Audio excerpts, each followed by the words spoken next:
Hello, hello, and welcome back to the stream. Um, so, today, I'm going to continue working on the game and optimize sound so basically this is the continuation of the earlier stream, because I've done only half the job, I have to continue it, and I want to finish this today. So, by the way, let me just get you right into the action. Here we go. I'm in the... Wait, let me put something else for the background. Well, that's not a great idea. So, what we have here is a space station, but it's kind of one side of it has been covered in CRTs because I was playing around with spawning, because now I have, as you can see, spawn CRT, because now I have the ability to spawn CRTs, and I figured out that I can't pass through this wall because everything is wedged, and so for a couple of minutes now I've been trying to break this wall up, and it has been difficult. It's like an inverse Jenga. So instead of it being very... Oh, there's one slipped away. Great. Instead of it being very easy to collapse, I can't do it. And this is really interesting because I can't pass through this. Like even here I get wedged, so it's like it's completely blocked, and I need to find a way how to unblock it. And I have been trying to, it's like things are moving, but not really, because every time I try to get it out... Oh, there it is. Oh, I got it. It is kind of interesting. These things don't have any sound, by the way. But there, I managed to do it after like 5 minutes of struggling. Pretty cool. So if you put... The problem is that 4 screens almost fit, right? They actually fit, but they are overlapping slightly. And by overlapping, they're now wedged. And so it's really hard to get them free. You see that they can rotate. They can rotate around. But actually they're... Oh, look, this one is actually turned not sort of... Yeah, it is like transversely pointing. This is amazing. This is amazing. Like how they're wedged and they're in perfect balance and you can't move them. I can't even... I'm trying so hard to get them out, and yet they just refuse. They refuse, and yeah, that's interesting. Okay, there it is, almost. Well, almost, and it goes back. Oh, there it is. Here we go. Broken those up as well. Okay, and now we have another line of CRTs over here. I can just try to like swivel around. There it is. I got it loose. That's actually pretty cool. I really like the kind of the physicality of this. Oh, and by the way, I did turn off shadows just for fun. But there are some shadows as well. So basically what I did, it does actually run faster with shadows, especially with while streaming. So what I did was basically just I went spawn CRT, and I just repeated until it all completely covered the space. And this is how I kind of imagine the final game is gonna be. Not with the CRTs, of course, but with other junk. Like, oh shit, how do we go past through here? I want to go... Oh, okay, I did manage to get kind of, but the CRT is kind of like a physical puzzle, right? But physical puzzle in 0G. So yeah, there is a way, but I need to get rid of this CRT. Okay, something like this. Throw it away, And yeah, there we go. Now I can pass through. Perfect. But can I actually pass through into the... Oh! And now these CRTs are lodged in the passage. Nice. Okay, well, no CRTs here. If I want to go back, can I? Well, it's difficult. Well, there it is. Here's the hole.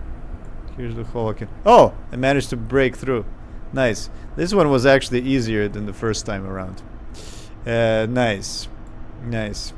I have so many CRTs I can sell them at home when I come back. Yeah. Well, I can also try with something else. Spawn. Clutterbox. That's this one. But there's also Clutterbox. What is it? 1? Yeah, let's try this.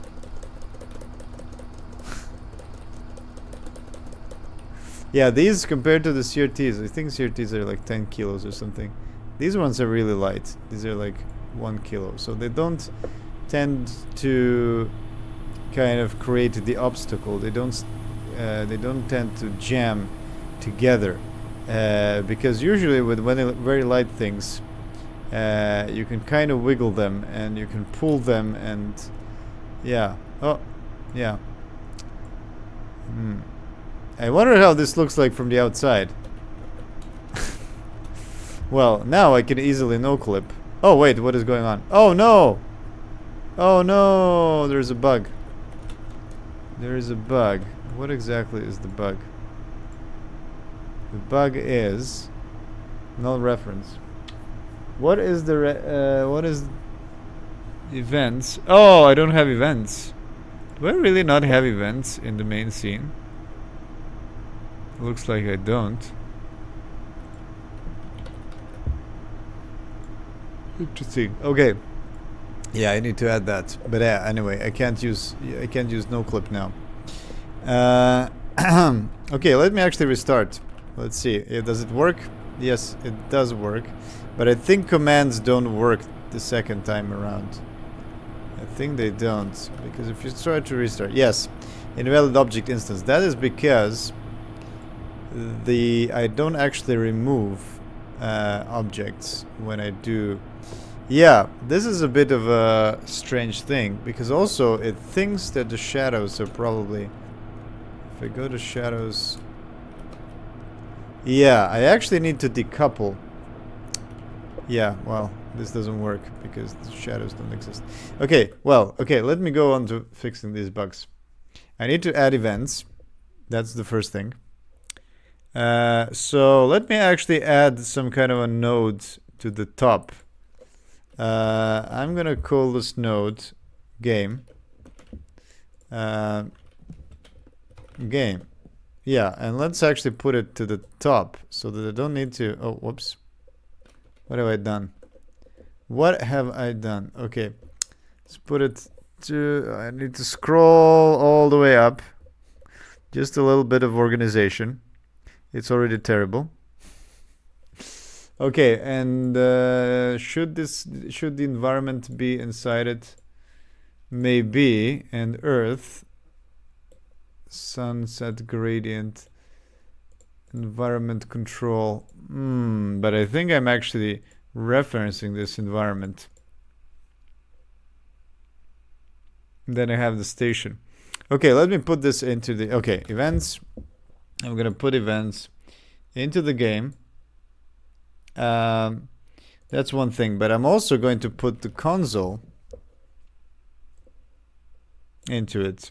So let me get it all the way up. Can I actually push it? No, I can't. It's actually easier. It's actually faster with the scroll. Game console. Okay, there it is.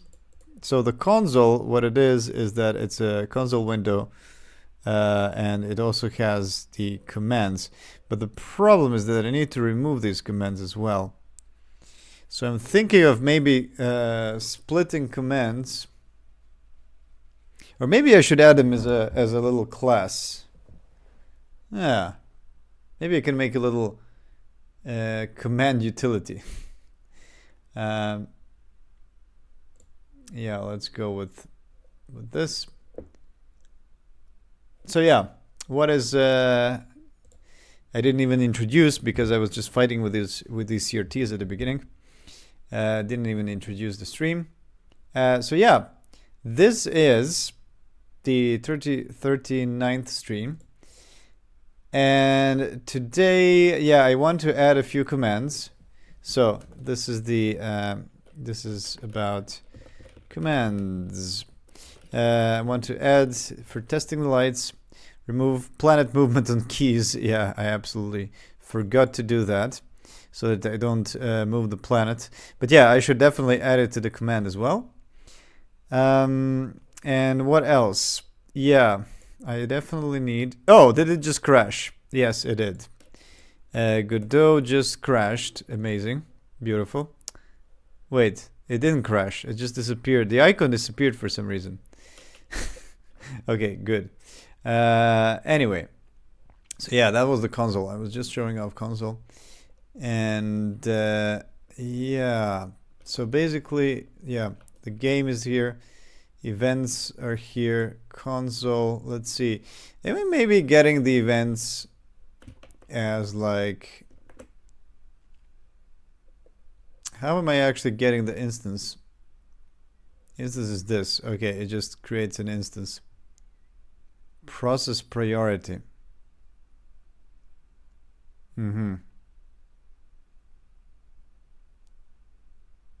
Nodes whose process priority value is lower will have their processing callbacks executed first.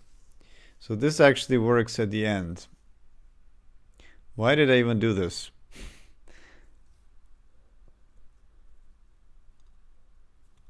Oh, I remember why did I do this. Because I'm clearing the events. That is why. Yeah. Okay, anyway. So now that I have events, oh yeah, another thing that I need to do is properly clean up commands. Oh, and scene start. Yeah. So because the commands get created every time the game starts, I actually need to remove them as well. And I have a bunch of commands here. So let's actually, you know what? Let's add a class, or maybe it should be a struct. It doesn't really matter. It can be a struct as well. I'm gonna make a struct called just command, and it's gonna have a public string name and public string. What is this? It's a delegate, I think. Delegate, and this is going to be a callable, which is the command. Okay, public, yeah, not string, but delegate. And that is a capital delegate, right? Yes. Okay, so instead of having these commands, I'm gonna just make a list of commands. Commands, and I'm gonna say commands. And here's the thing. For each of these, I'm actually going to add a command. Let's do a new so that it gets created every time. Commands dot... You know what? I just realized that maybe I don't need to do this, because it's only enough for one of the commands to exist. So I can just say if console mono has command... Oh! I'm not using the latest. I completely forgot about this. Hello has x38 abracadabra. Okay, yes. Here's the thing.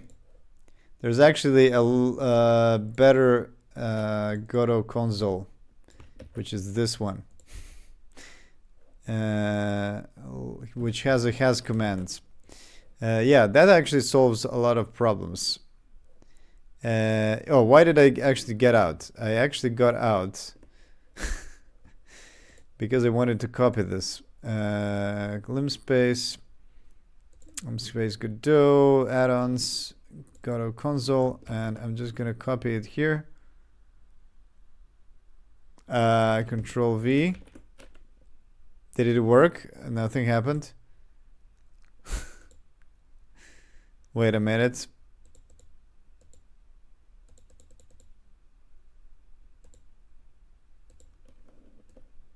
Okay.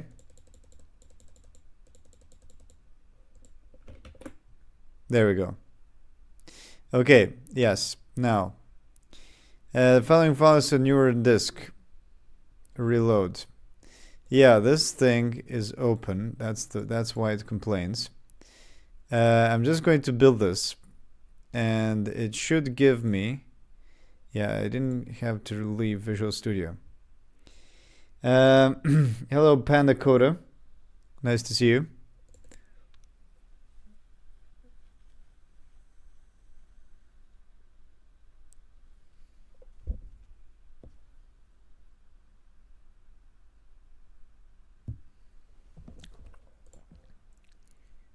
Come on. Man, I have no idea why OBS is making the computer so slow. And I have a feeling like it's the newest, like the newer versions. There's something up here with the newer versions of OBS. It's getting slower and slower. Okay, so it should now have the console mono has command. Yes. So I can simply check if it has a print. If it has a print. Oh, but I need to remove. Yeah. Here's what I'm still gonna do this. Okay. So here's what I'm gonna do. I'm gonna add each of the commands. Right. I'm gonna just say new.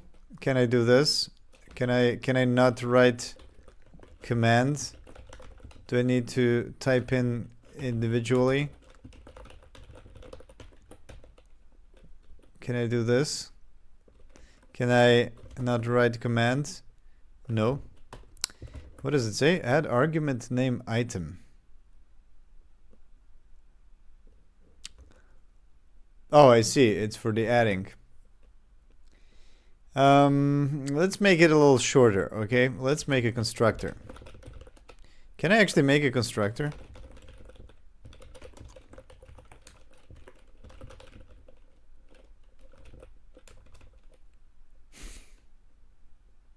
Nah, this is... Yeah. I wish I could not write these name command. Hey, nice to see you back online. I didn't think you'd be back before I went to sleep. What version of Windows are you on? I am on Windows 10. It does look like Windows 98, but that's just because I have a theme. Okay, I'm gonna do the delegate command, and oh my god, I hate constructors so much.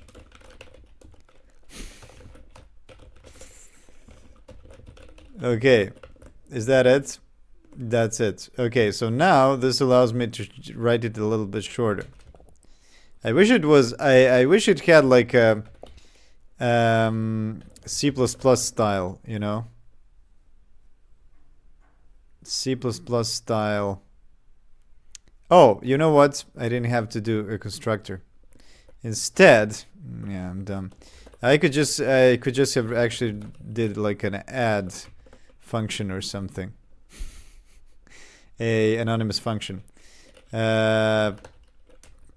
And then just have a string name. Delegates. What's the difference between delegates with capital delegate and delegates small delegate? Can I just do this? No. Delegate is a keyword.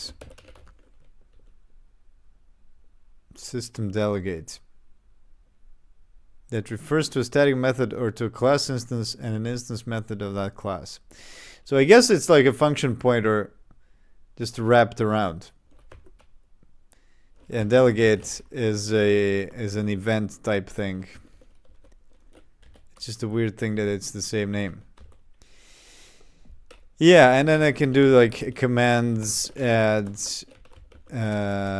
new command, and do the same thing. Name is name, command is command. Okay, so why am I doing all this?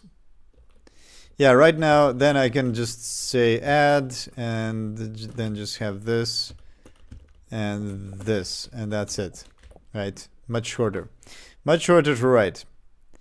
Okay, so basically I'm just gonna convert this into this, and this into this, and this into this, and that's it, right? So why am I doing this? I'm doing this because then I can just for each and remove all the commands that I don't need. So I can say for each command and commands, command name, command, wait, command, what do I want? Yeah, I want to actually console mono, right? I want to console mono, remove command name, and then I want to add it. So I like remove and I add. And that will actually, how do you say? Oh, create command. Command name and command delegate. Oh, command, yeah. So it's called the delegate. And that's pretty much it. So I can just add all the commands here and then have at the end for each to remove and create. So this is going to work with restarting. This is why I was doing all this. Finish creating commands. Yeah. Because I have this instance of a class. Okay. Let me actually test in a, so that I don't have to wait for everything to load. I'm going to test it in a different test. Yeah, let's do a test console, whatever. And there's a lot of things in the chat. Nice to see you online. Oh, okay. Then the thing I was going to mention shouldn't even be on your machine. Apparently, Windows 11 has forced eco throttling it that degrades performance. Okay. So yeah, there it is. We have print. It works. We have restart. Restart restarts, and there's. I can restart again. Yes. And I can test. I can print. Yeah, perfect. Okay, so it works without bugs. That means that the console now works. I can spawn. Can I spawn list? Yes, I can. And if I try to spawn a CRT, oh, it actually works. Even though I don't have a player, I can still spawn things. That's actually pretty cool. Okay. I can spawn another CRT. Yeah, it's gonna blow up. Cool. It's interesting that in Jolt, physics doesn't explode. When you put two rigid bodies at the same position, right? You would expect that it explodes, but actually what it does is that like it slowly depenetrates them, right? It's like looking for the best way how to put them apart instead of just bouncing them, making them, just go everywhere, which is interesting. Compared to like physics. Anyway, delegate is a keyword instead of a type. Yeah, you use delegate to define a delegate. Is this Java, C#? It does feel a little bit like Java, yeah, with delegates. Yeah, that is what I assumed. Yes. Public and string reminds me of Java. Like if you do public delegate, void handle integer. You're creating a type called handle integer with a single int parameter and the return type void, which you can then store in a variable of type delegate, which is effectively an ancestor type of handle integer. I see, yeah. So the delegate is the base type of all the delegates, kind of. But yeah, you can define a delegate as like a function pointer, sort of. It's weird because this is the first time that I'm using the delegate as a class. I've never actually done it before, even though I used events before. I used but then you kind of define the delegate and then you create an event with this delegate. But I've never used this super class of delegate before. But void doesn't return anything. Yes, but you still need to define that it returns a void, so that it doesn't return anything. Oh, and this can be simplified in your C sharps. Anyway, that works. I fixed this. Properly clean up, and scene start. Done. Add command to test lights. Yes, so I did have this thing with lights before. Lights, switchable light. There it is. Which I used to test like turning on and off lights. But I can actually move that to commands. So let's try that with commands. I'm going to make a new command. Yeah, let's put that after spawn. Let's make a test lights command. And, oh, this should be a void. And then I'm going to simply add this into toggle. Oh, it actually works on all the lights automatically. Yeah. Yeah, basically what I need to do is I need to collect all the lights. Yeah, let's go with switchable light. Switchable light. A list of switchable lights. Let's call them lights. And now I'm going to do a utils find nodes of type. How does that work? Yeah, I need to say this. Find nodes of type. Switchable light. Switchable light.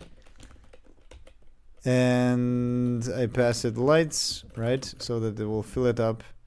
No, it should be find nodes of type. Yeah, there it is. But for some reason, why does it use of unassigned local variable? Of course, I need to new that as well. And oh yeah, I don't need to say which type because it's already inferred. So for each light, for each of these, light in lights, I'm gonna say this. So light toggle. There it is. Test light command, and I'm gonna add that as add. Let's call it test lights or lights test, something like that. Or should I do a toggle? A random.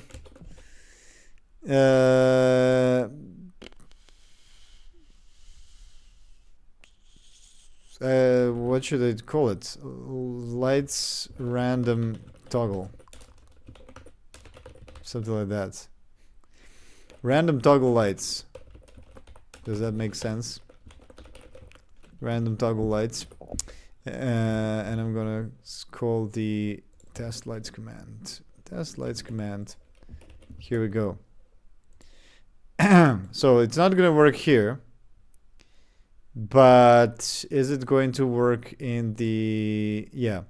Well, I can try it. Yeah, let's actually run the main. Let's run the main.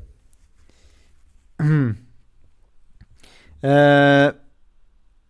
new to Java, so I wouldn't know that much. Yeah, it's a strictly typed function pointer as opposed to func.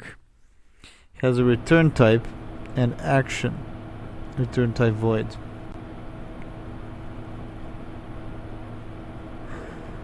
Yeah, it is like a kind of a weird difference between the void and sorry, the action in func, which is one returns the type, one doesn't. Okay, let's try this. So if I say, actually, you know what? Oh, let's test no clip. There it is. It works now. Cool, and I can actually scroll to fly around. Nice, perfect. Yeah, this is great. Yeah, I can now go around wherever I want. I can even visit the Buran. There we go. Hello there. Oh, it doesn't have a texture. Yeah, I've accidentally lost the texture of the Buran. I can't go to the planet though because it doesn't really exist. You know, it's actually a skybox. It does move, but it's a skybox. Okay, and there's this station really far away. That's kind of epic to see the station from so far away while coming into... Imagine being like a spacecraft really far away and you can just see it as a speck, as a 1 pixel. The Buran is like bigger than the space station. That's funny. It looks like an alien ship from here. Suspended in the sunlight. Look at that. Okay, and then, yeah, this is how like a hypervelocity particle is going to hit it. Boom. Okay, anyway, let's go back. Oh, I was here, but I have to scroll down because it's too fast. I can't remember what I wanted to even do. I wanted to go somewhere. Oh yeah, I wanted to go into the main station part and just see how lights, what is it, random toggle lights. There it is. Does it even work? Okay, it should be toggling the lights randomly. Yeah, it does. So yeah, some lights turn on, some lights turn off. This is just like a test for my for all the toggleable lights in the station. So I can make it dark. I can make only one thing bright. Yeah, it is kind of a good test for lighting and also a little bit for optimization.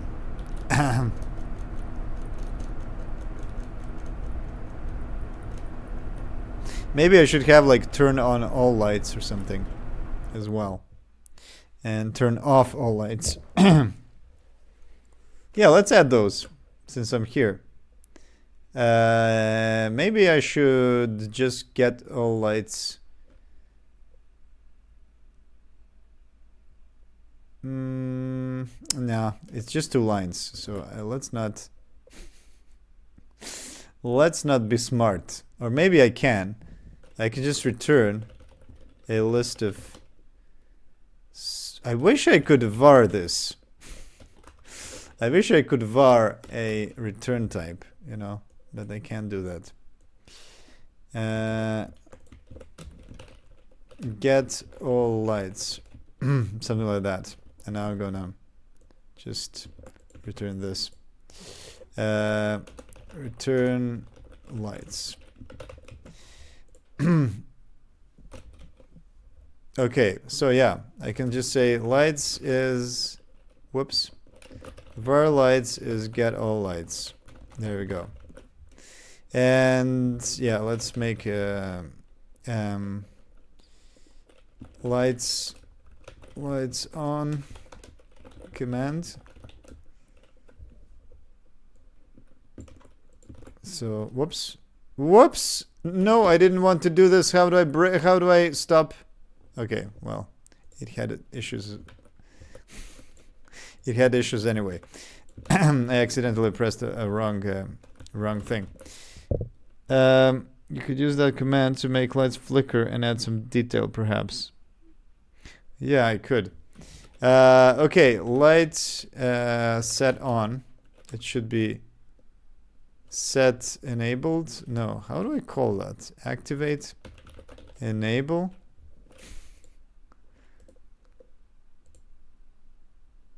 Oh, I don't. I actually toggle it myself. Update graphics. Okay, let's do like set on bool B.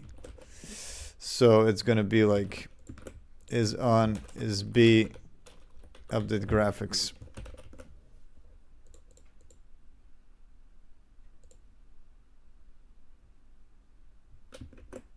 Okay. Set on true. And then I can just do this. And I'm gonna do the same thing, just lights off command. You know what? I can actually turn that into a string.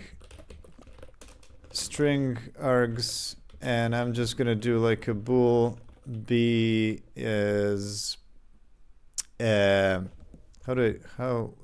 was I doing this? Parse bool, of course. Parse bool args. Okay, so if on b lights on. Yeah. Let's say all lights on, so that I can now add this all lights. Should I just have enable all lights set? Maybe that's the best.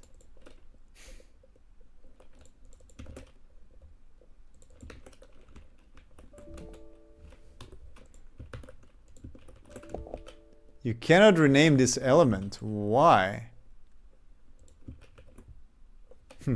Interesting. All lights set command. Yeah, let's rename it. Interesting. Why did it not connect this to this delegate? You can't even rename this one. So it's almost like it's not aware that this is the same thing. IntelliSense is not aware. Okay. All lights set. Something like that. Or maybe it should be lights.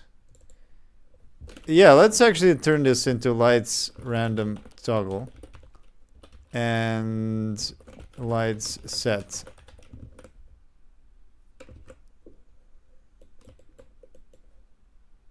Let's try. Yeah, so basically add command to test lights. Done.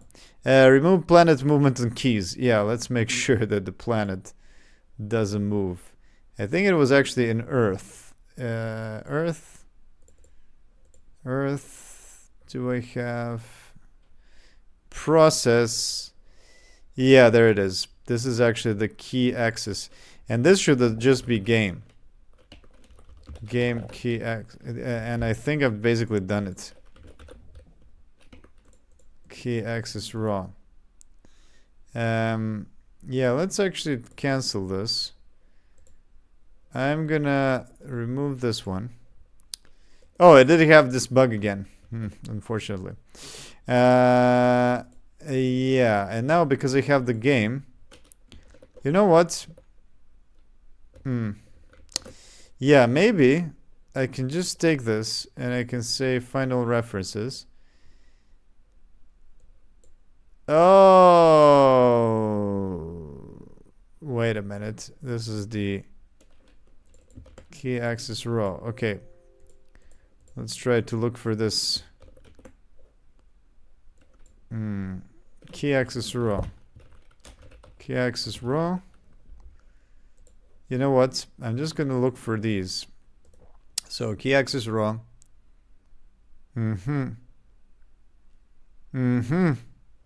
Joint tests. Test external camera control.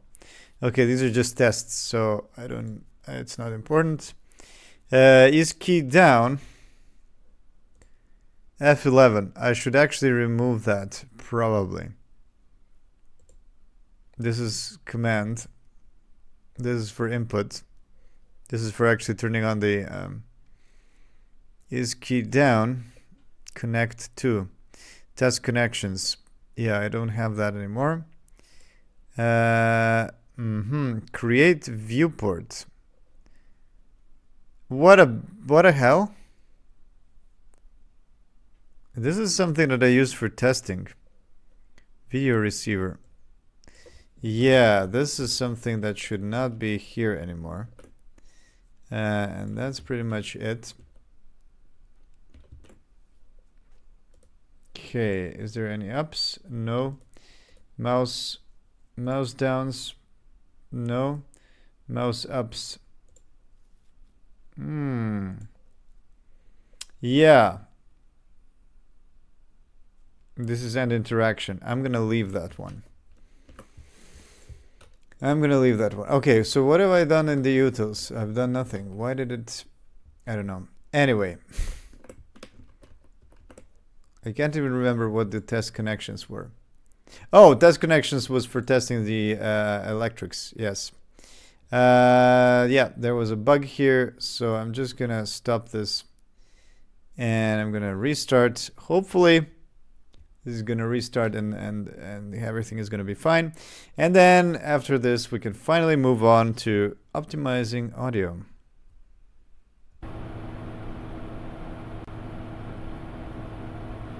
Here it is. Everything works. And oh, it still works. Wait a minute. Why can I still move the planet? in the console, but I can't move. No clip 1. Yeah, this works. This works fine. Yeah, you know the funny thing is, like, if you turn off the no clip, if you just say no clip 0, I can't do anything. I can't move at all because I'm in space and there's nothing to grab onto.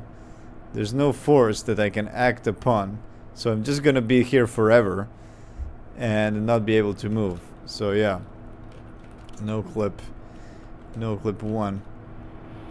So I'm just gonna have to be in the range of something. That can actually happen inside as well.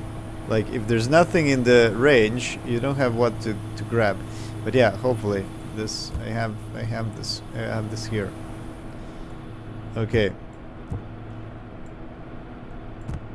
I have that here.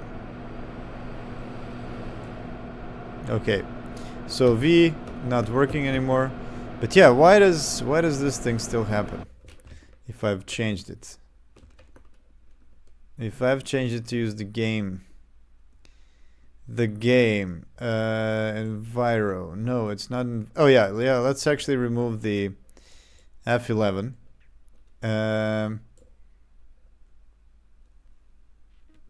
This is completely not used. So yeah, let me actually just remove this. So what else? What else do I need? Earth. Oh, I didn't save it. Damn it. Okay, that's my problem. My bad that I didn't remove it. And I just remembered that I also have these like debug lines that I can probably add into, like, yeah, debug electrics. How do I debug connections? This is something that I wanted to do.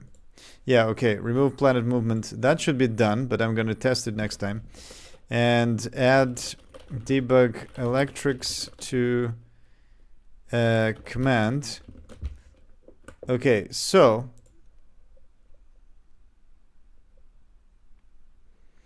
electrics manager. Yeah, this one. So for the electrics manager, how do I debug things? I have to remember. Update power states for each of the connections. Connectable, I have these connectables and I have all the nodes. Update power states, and then for each of them, I'm not drawing them here. I'm actually drawing them for each individual node, right? I think so. There it is. Draw gizmos. There it is. Yeah, so basically I should remove that. If I have...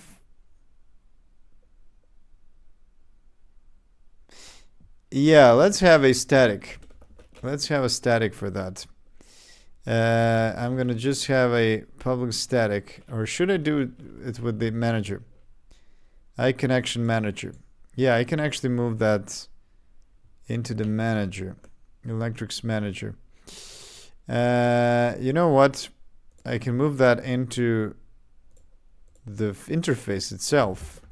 So I can say bool debug gizmos, something like that.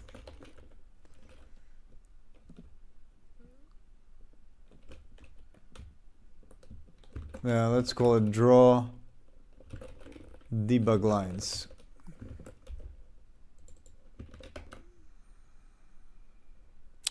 Yeah, so for this, I'm gonna just say public bool draw debug lines, and it's gonna be a yeah, I'm just gonna do a get set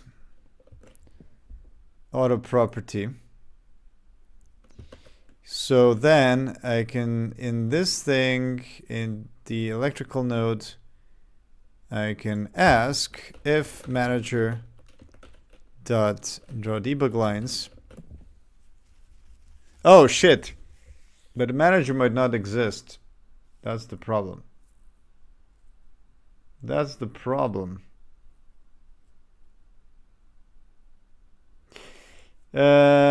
Okay, let's not do it like this. Okay, let's not do this.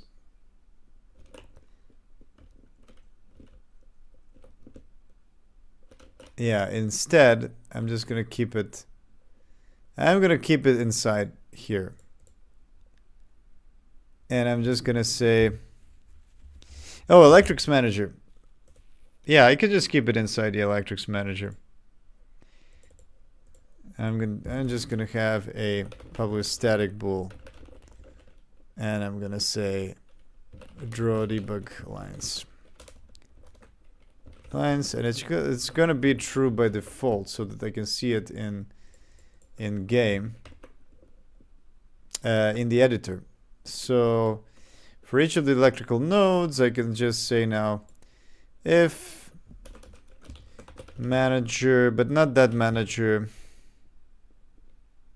Oh, I can't do this again. Oh, I can, yes, because it's a it's a static.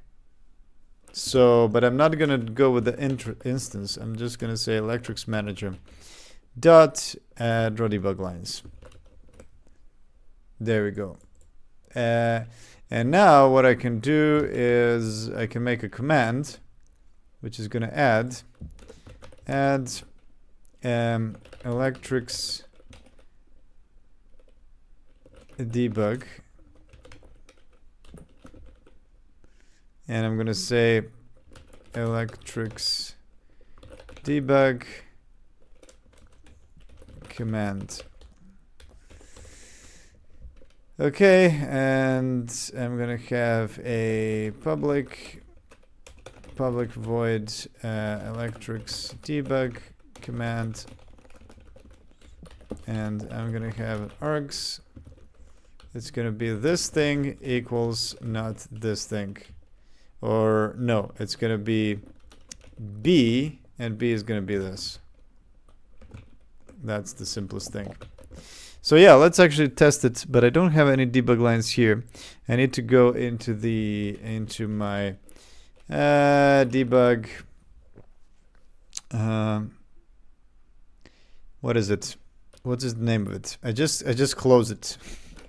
Test interaction or something like that. Test player movement. That was actually in testing the player movement. Yeah, here we have some interactables. Okay, and after this, I'm definitely focusing on audio. Okay, so here we have some gizmos. We have some cables that we can see here, right? They're green. They're drawn green. And I can say electrics debug 0. There it is. It is off now. Cool. Yeah, so that I don't need to see the lines all the time. But yeah, I should probably remove them at the beginning. Oh, also this. These lines should also be in the electrics debug, and of course this thing as well. So yeah, we need to add more things into it. Electrics manager, draw debug lines. So yeah, there's definitely, is there, while I'm grabbing, okay, I'm just gonna look for debug draw in the whole project. Draw gizmos, this one is prefaced with the draw debug line, so that's happening. Grab gizmos, center icon. I'm not gonna touch that. I'm not gonna touch that. Ghost grab body. Is editor hint. What is this? Distance constraint simple. This is something that's permanently deleted. Draw ray. Okay. Draw ray not used. Draw line, distance constraint. Again, I have. Oh, what is this? Physics process. Distance constraint. Distance constraint. I can't remember if I'm actually using this.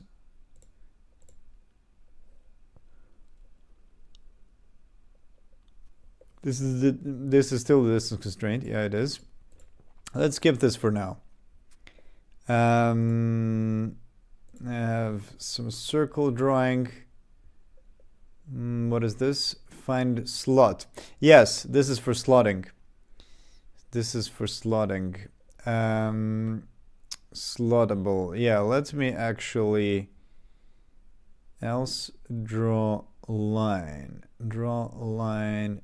Closest slot is null. Is not null.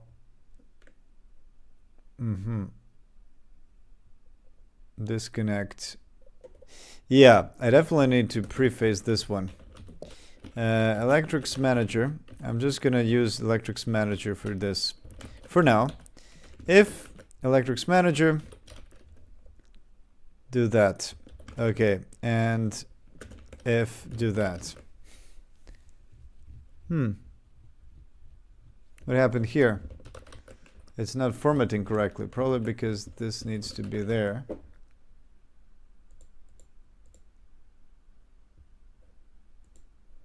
Debug drawing. That's pretty much it, right? Why doesn't it go to the next? Just Visual Studio things. There's always something wrong with this. Like, can you find all? Okay, maybe this is gonna be better. Debug draw generated. Ugh. Debug draw utils.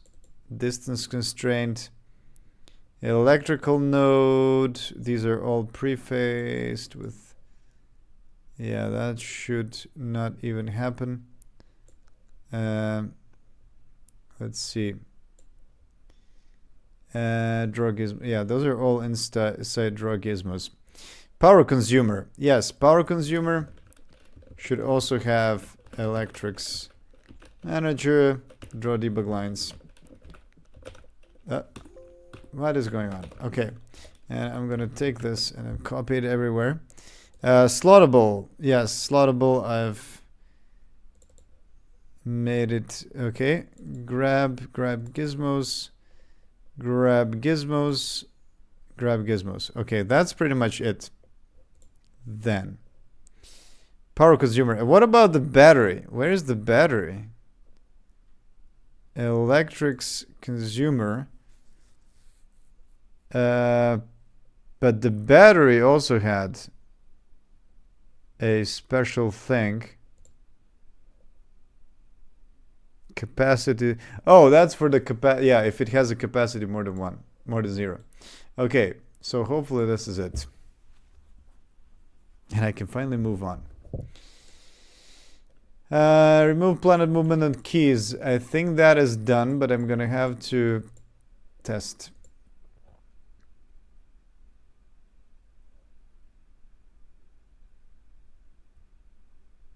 Okay, so we have the sphere.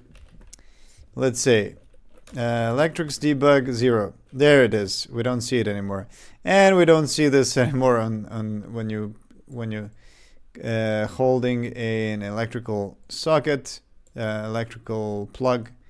You no longer see this debug lines, but you can always turn it on if you want to see it and which things connect to which. Nice, pretty cool. Pretty cool. And of course, I need to test in the main scene if the planet is moving when I'm in console.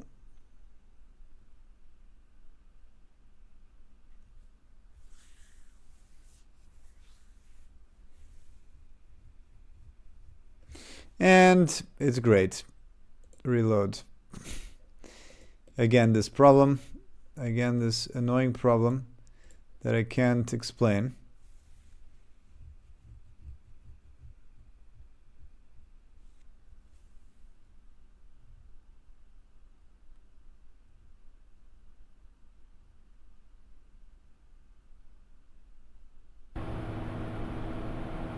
Okay, here we go. We are starting, and there's some 3 bugs that I see there. I don't know why. Anyway, yeah, let's try. Yeah, there it is. It's not moving anymore. Planet is not moving. Perfect. Perfect. Good. Oh, and also, I just forgot that I should add like moving planets, but I'm gonna do that next time. I'm gonna do that next time. Remove planet movement keys. Add it to command. Yeah, let's add that for some future to do. In the like, these are some of those things which is like before release, right? Before release.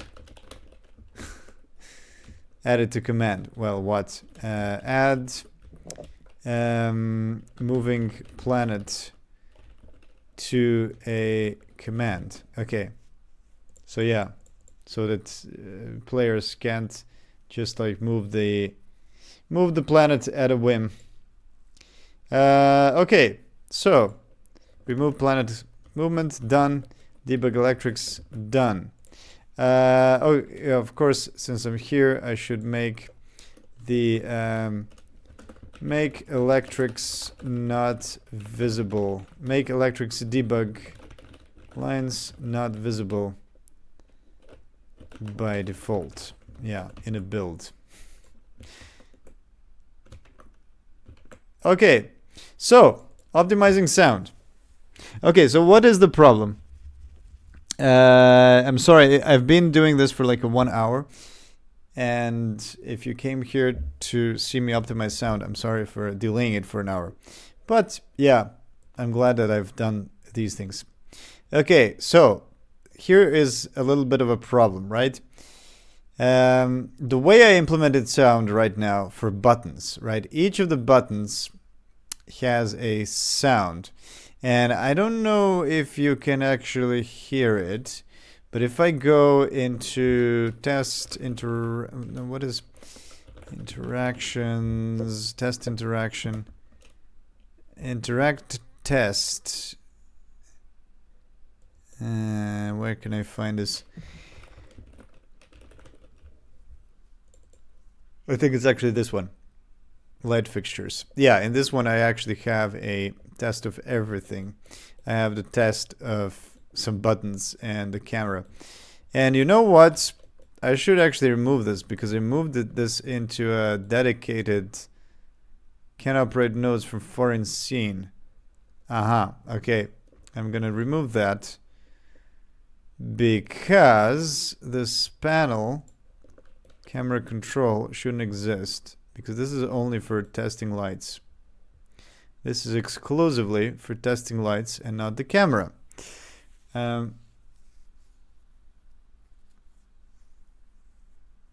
External camera test. Yeah, I have some tests which I didn't focus on. Okay, so yeah, this one is which. No, let's go to external cameras. Oh, good. Didn't crash. external test external camera controller. There it is. Okay, so this is for this is just a little scene for testing the camera controls. And in it, I have a little keypad, and this keypad has buttons, and the buttons click when you press them, right? Let me show you. Once it loads. Oh no. Oh no, again. Oh, not again. Oh, not again. Oh, not again. Please. Such an annoying problem. I don't know why this happens. It just happens randomly. When you start a project, like a class doesn't exist or something. I'm completely confused. I tried to recreate it in an empty project, and for some reason it just doesn't work in a separate project. Okay. Yeah, so here you go. You can probably hear it. I hope you can hear it on stream. So each button clicks, right? Each button clicks, and you can zoom in, you can zoom out, and yeah, turn on the lights. But how is this clicking sounds implemented, right? How is it implemented? It's implemented with basically, let me show you. Each of these buttons, right? Each of these buttons is a separate scene. When I open the button, you can see that each of these has an audio source, and there's two of them. There's a press audio and a release audio. So if I go back, you can see if I turn on my how do I turn on my sound gizmos? Oh, it is there. You can see, yeah, you can see this audio gizmo, right? And you can see how many of them they are at the same time, right? Thanks to the size of it. And if I go to the main scene, right? In this main scene, you can also spot there's quite a lot of them. There it is. Here, here, here, here. And here's the thing. Yeah, especially this keypad. Look, it's a 4x4 keypad, and each of these has an audio source. Each of these has an audio source, right? There's two audio sources per button. And that's bad. You see, the fire extinguisher even has the audio source. That's bad. And why is it bad? Because each of these audio sources are like, first, they're nodes, right? They're occupying memory. And second, they have different configurations, right? They're all allocated in the heap. Each of them can be changed, so they're not really like unique. You know, they're not all of. Well, each of them is unique, right? They're not. You can change each of the parameters at runtime, and it will all be different, right? It's not some kind of a shared memory that they're taking parameters from. And they're also messing with playback, because you have so many virtual audio sources trying to play, right? And most of the time they're not doing anything. So what I actually want to do now is I want to make a little audio pooling system. And you could use that command to make lights flicker and add some details. Hello. Hey, Jahagira Kabar. Hey. Hello, Mickey Maven. You have just shared some YouTube. I'm not sure if I'm allowed to click on it. Hell 9000. I'm sorry, Dave. I'm afraid I can't do that. I don't know. Is it my voice reminding you of that, or what's the problem? or that it's the space station.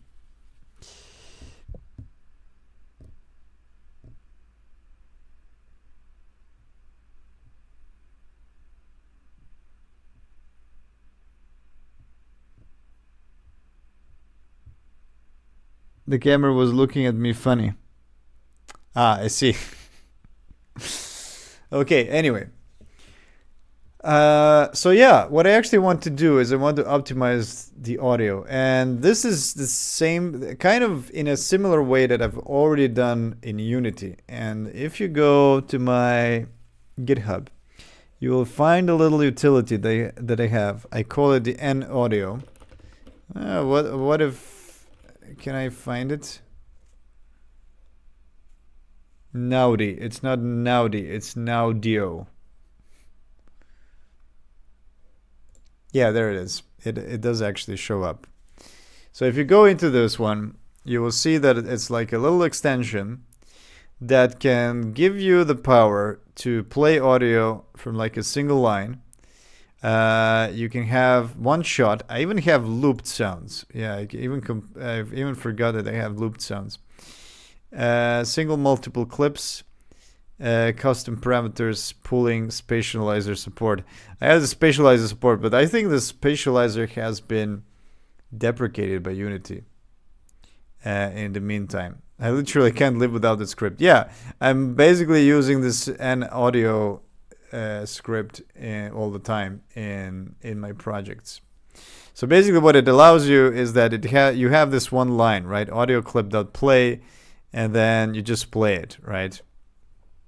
NA audio. Yeah. Not available. And what is going on with Firefox now? I don't know. It's thinking for too long. But yeah, I just wanted to show you the code a bit and what's going on there. What's going on with the code?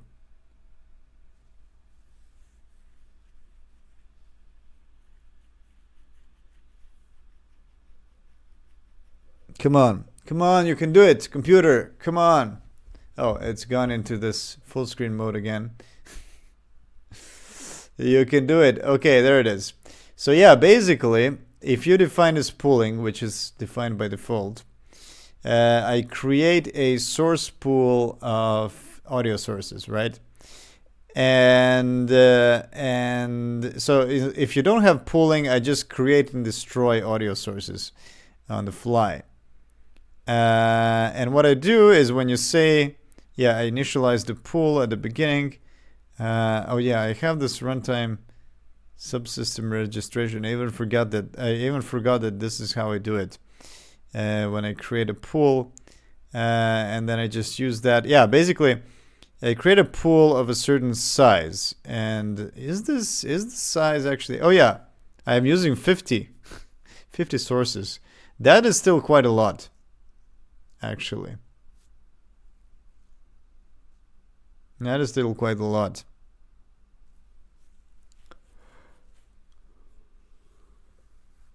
Yeah, I might try it with a lower number. And I even forgot that I have this weird number of 50. It's not like a power of 2, which I usually use. 16, 32, 64, it's just 50. That's strange. But anyway, yeah. So what I do is whenever you want to play a sound, I look for the first free sound, right?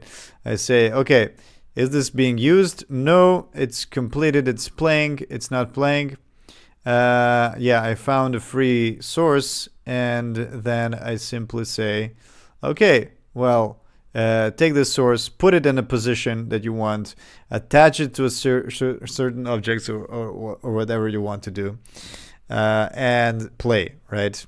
And I also have a play 2D for just playing, yeah, like a 2D sound, right? And that's pretty much it. Like it's a pretty short function, and you have this create source. So that's what I actually want to do now. I wonder if the word audio is used. Let's just check. Audio? It's not even used. That's cool. I can then use it myself. Okay, so I'm gonna create a new script, and I'm just gonna call it audio. All right. Okay, I'm gonna shut down the main, so just so that it doesn't occupy memory, and I'm just gonna work in a separate, yeah, let's make a scene. Let's make a new scene, okay?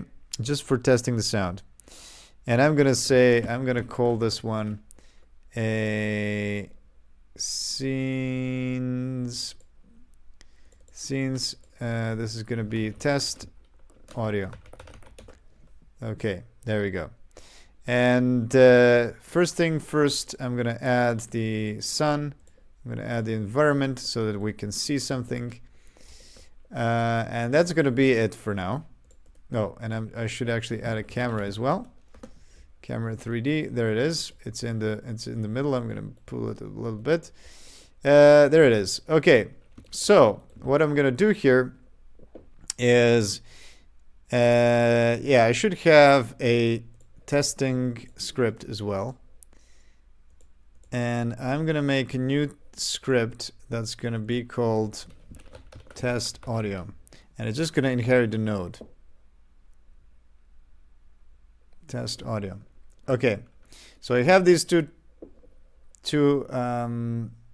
scripts, right? I have the audio script, and I have the testing test audio, test play audio. Okay, test audio. Okay, so in this audio thing, right, I'm just gonna have a, am I actually using a component? No, this is all a static class.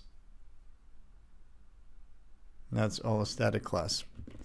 It is a bit complicated to manipulate nodes when you have a static class. But yeah, I am going to have a list of audio sources. I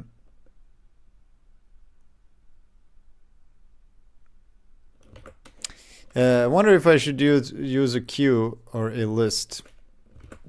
Let's start with a list, right? I'm definitely going to have a audio source. It's called an audio... What is it called? Audio stream player, right? A list of players, right? And I'm going to call it... Should we have two... Is there like some kind of a pool? Worker thread pool, array pool. System buffers. Provides a resource pool that enables reusing instances of type T. I've never actually used this. System buffers, array pool. Array pool, audio stream player. Players. Let's... sources. Let's just call them sources. Let's see what this does. Do I have to create a new array pool? Audio stream player. What does it say? Plays an audio stream non-positionally. Can I not create an array pool?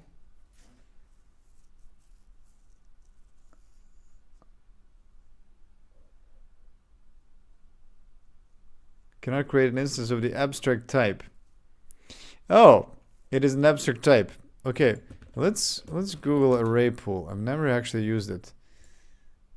Is this something that is possible to use? Oh, it's called a rent. It has a rent method, retrieves a buffer that is at least the requested length. Creates a new instance of the array pool class.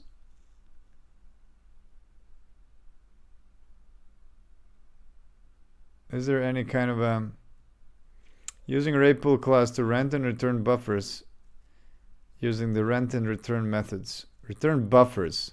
Rent and return buffers. Is there like a generic pool class somewhere in C# that I don't know of? Concurrent bag. Concurrent bag. Object pool. Object pooling. Let's see if Object pool exists. No. What's a bag? Concurrent bag. Unordered collection of objects. Concurrent bag. You know what? Let's just use lists. Audio stream player. But I do need to have two lists, right? Because I need to have available sources and pool. Let's just call it pool. And I'm gonna say new. Yeah, pool is new. Yeah, this should be like available pool. And this is the active pool. Or should I just call it available and active? Yeah, and then what I can do is you can also say const int pool size, right? Something like that. And I can make it a 32. Let's do a 32 for the beginning. So I'm gonna initialize this to that, and I'm gonna initialize active to pool size. And I can also simplify this, no? Can I not? Can I not simplify this? No, it doesn't allow me to simplify.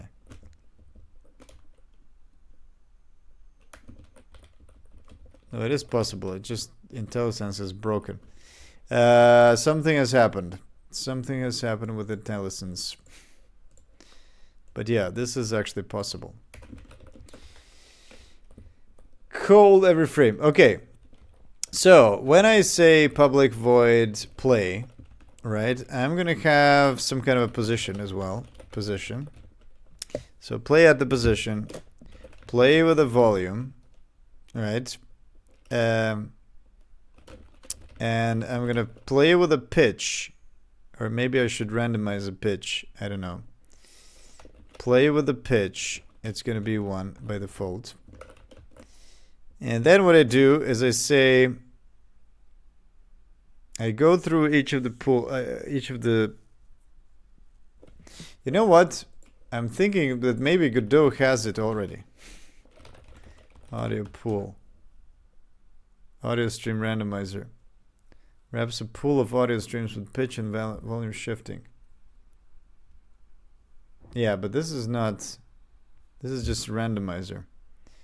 My sound pool for you 3 months ago. Somebody made a pool already. Oh, this is in GDScript. Great. No, I'm still gonna do.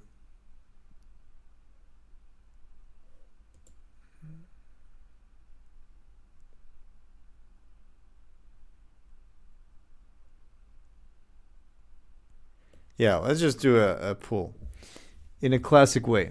Okay, so when I say play, what I'm gonna do is I'm gonna look for the first available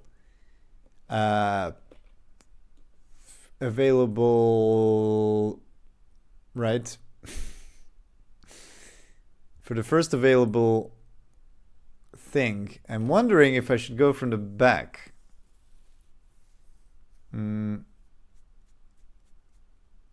Yeah, if I go from the back,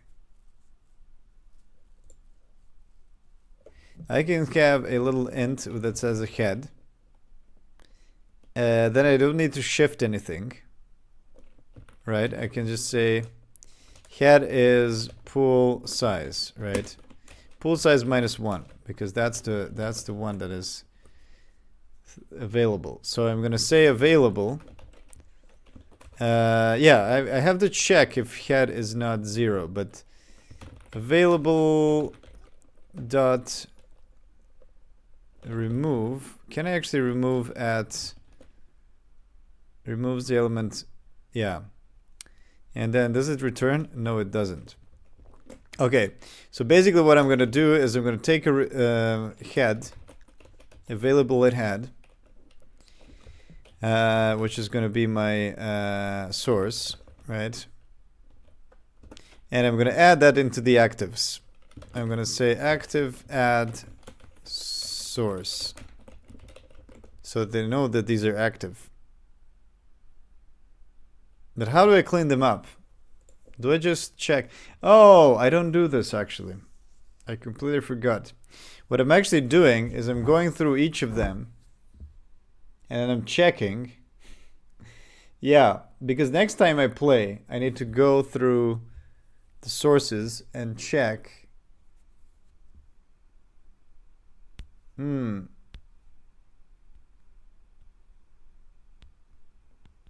Ah, I have an idea. Okay, I have an idea. Instead of having the active pool, this is what I'm going to do. I'm only going to have the available. Well, actually, that's a single pool, right? But this is what I'm going to do. Each time I grab a source, I'm going to decrement the head. And I'm going to check if head is less than 0. Right?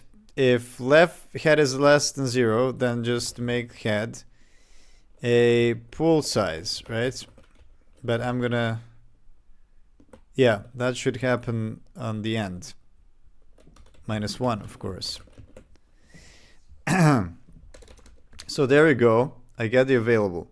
But I need to check. Yeah, I need to make sure that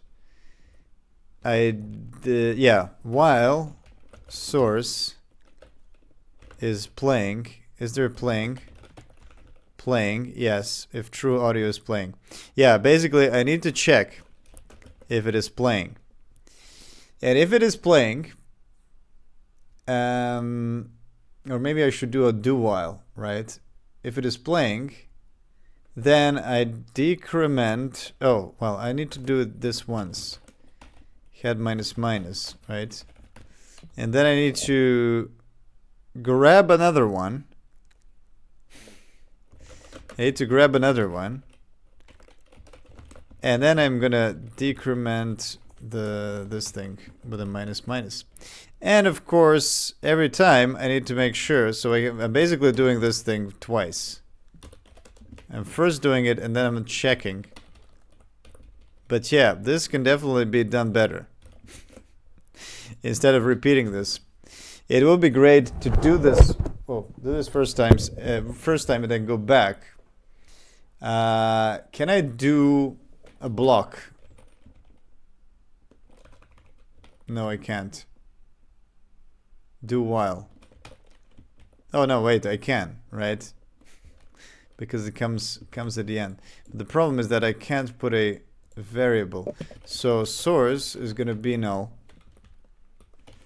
And then I'm gonna do this needs to be an audio player, right? Audio stream player. It's gonna be null at the beginning. And then I'm gonna make it the source is the head, minus minus. If it is head, blah, blah, blah, I'm gonna decrement and flip around. And then I check while source is playing. So there we go. And then I probably need this, right? Yes, a semicolon. So yeah, I literally take the last source from the pool. I just take it and then I decrement the head, and if head is less than 0, I wrap it around. So basically the head is always going to go down, and I'm gonna always reuse different sources, right? And here's the thing. When the pool size, if this source happens to be playing, I'm simply gonna skip to the next one. So I take from the new head, which has been decremented the last time. Yeah, this should work, hopefully. And then what I'm gonna do is I'm gonna make the how do you call this? Is this the source? What is it called? When you create a player. When you create a player, it's called a stream. So the stream actually equals... Can I make this into a static after all? After all, I'm gonna need to have a static somehow.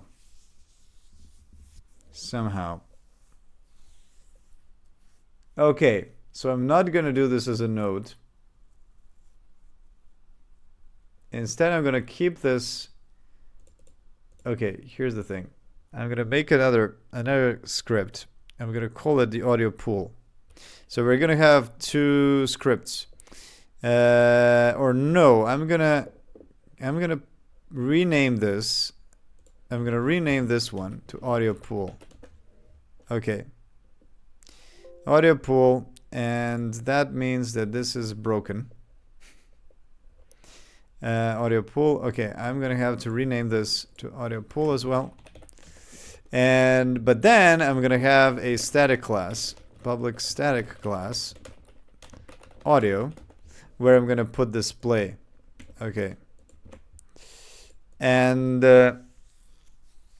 yeah. So I'm creating the size, but I'm also going to have to fill it up with audio streams and attach them to the scene. Yeah, so when I say play, this is going to be public static void. And it's also going to be a this audio, what is the name of it? It's stream. This is the type of audio stream. I think so, yeah. New audio stream. So I can just say stream dot, right? And I can just say, okay, available. Yeah, available is not available because it is part of the audio pool. And how are we going to do the audio pool? Well, I'm going to do a enter tree here. Enter tree. And I'm gonna make the instance. Yeah, let's make a singleton basically. Audio pool instance. And I'm gonna make the instance as this. And yeah, let's actually make the list as well. But then I'm gonna create for each. No, not for each, but for pool size, right? I'm gonna create a new audio stream player. Maybe I should use a template or something instead. I wonder if I should. Or should I create a new one from scratch? Yeah, maybe I should. Yeah, let's create ones from scratch for now.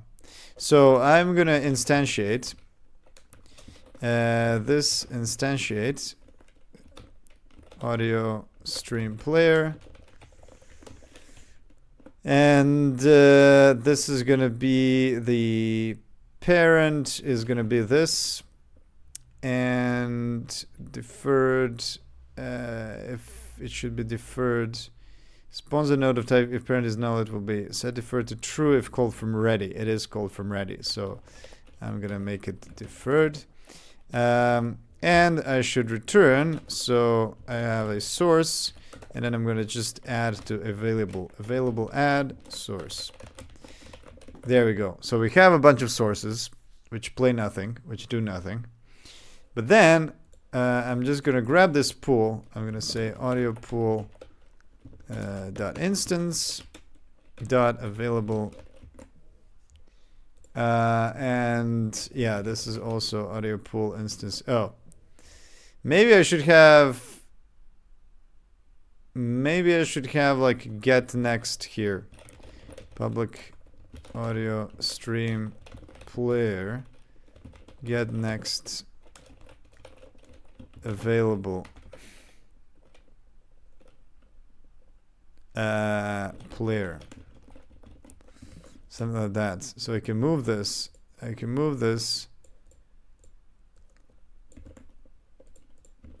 into here, and I don't need this more. I can just say available, and finally I can just say return return available. The thing is, this is gonna go into infinite loop if all of them are taken. So that's always a problem with. Yeah, I need to have some kind of a safety check here in case. And I'm gonna say safety,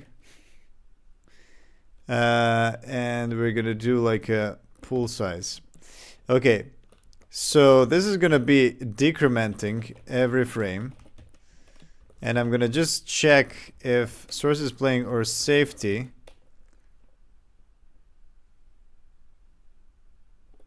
Safety is less than or equal 0, right? I need to make sure that it bails out. Oh wait, while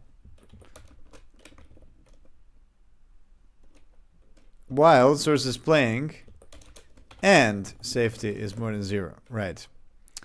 And then I'm gonna just return the source. That's what I'm gonna return.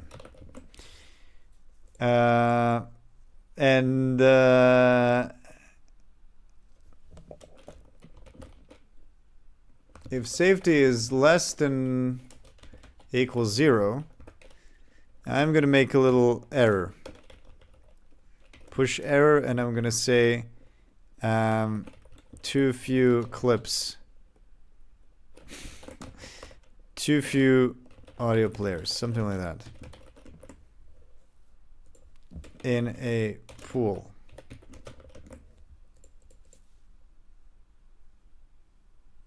And I should actually return a null here, just in case. But it might be okay to just return the last available and just override whatever it's doing. Okay, anyway. So now what I can do is I can do audio pool instance dot get what's the name of it? Get next available player. That's gonna be the player. Well, let's just call it source, because if call it source everywhere. I'm just used to audio sources in Unity. That's why I call them sources. And I'm gonna set the stream to the stream. And I'm gonna set the position, global position. Can I? Oh, wait a minute. This should be audio stream player 3D. Whoops, whoopsie. Okay. This is all should be audio stream player 3D. And I say global position is position source volume dB. Oh shit, I completely forgot that this is dB volume. I am doing conversion between volumes somewhere. Where am I doing this? Do I have a utils for converting dB? Tweening timing.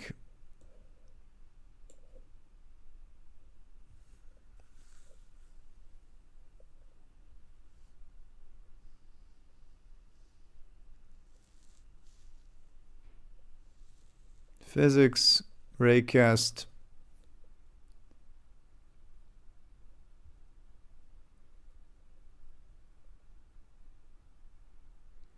I have a feeling like there is. Wait, I'm doing this in collision sound. Volume to dB. There it is. Volume to dB. Okay, I'm just gonna move this to audio. Let's do that here. Let's put it into a public static float volume to dB. But yeah, so I'm going to convert this volume into I'm just going to say volume to dB here for volume. Okay, there we go. And source, is there like pitch? pitch scale, the pitch and the tempo of the audio as a multiplier of the audio sample rate. Yeah, that's the one. Pitch. Yeah. So this should be it, right? Hopefully. So let's try it out. I'm not gonna have any streams. Instead, I'm just gonna have a little node.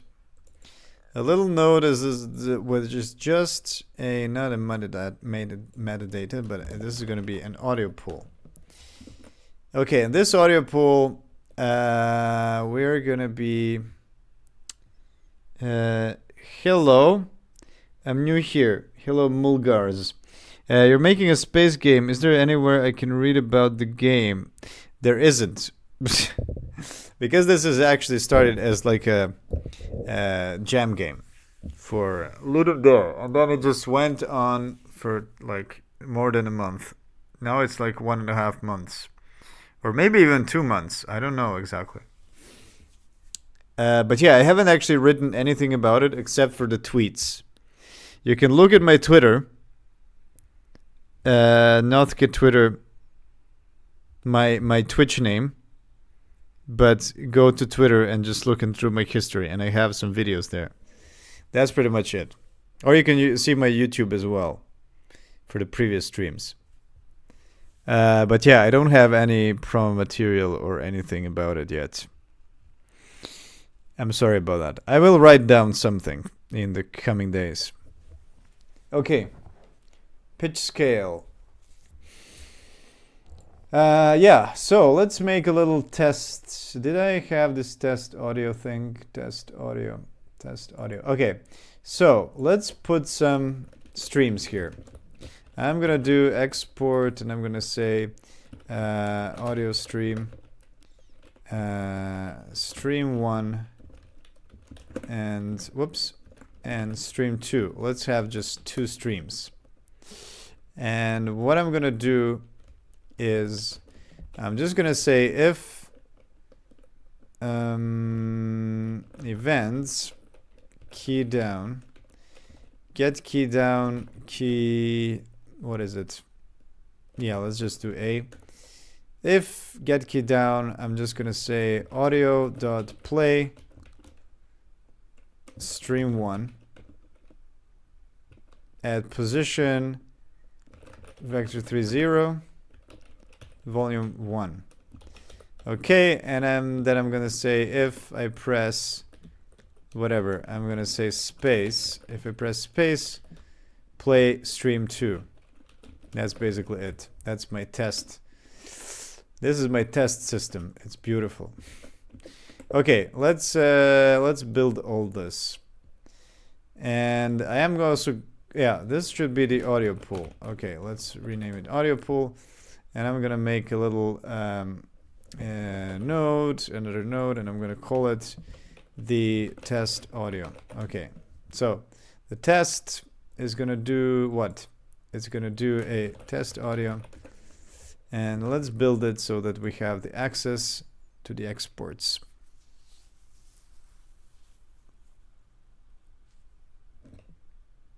Should go get some more tea. You know, this net compilation is getting slower and slower. It's really, really, really slow now. I guess the amount of scripts is just making it really slow. Anyway, stream 1. Yeah, let's pick a stream. Let's take alarm. No, let's do like toilet. Hit cardboard. Okay. Let's do a cardboard, a hard hit, and for the other one, I'm gonna take some kind of key cozy. I don't know what the key is. I forgot. Key hard up. Let's do key hard up. Oh, those are keys. Those are like. Why do these thumbnails are so random? Sometimes they show up, sometimes they don't. Why doesn't this show up? Oh, because this is a randomizer. This is a randomizer. So let's just do a rattle. Yeah, is that a good sound? Let's see. Yeah, it's okay. Two sounds. Okay, so I'm just gonna click on these and let's see what happens. Okay, let's see what happens.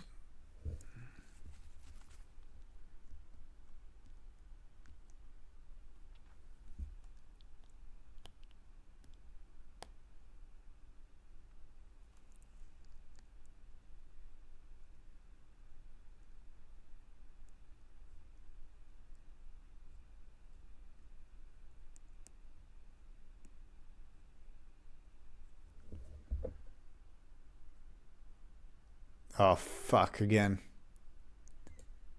Yeah, let's not do this.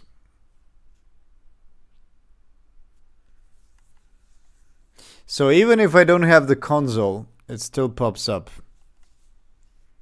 This problem. The same problem.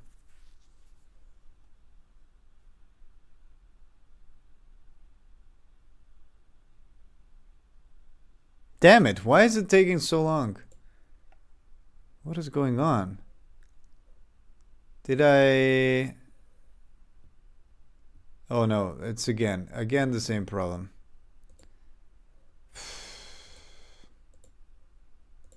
Yeah, it is annoying. I don't know what is going on there.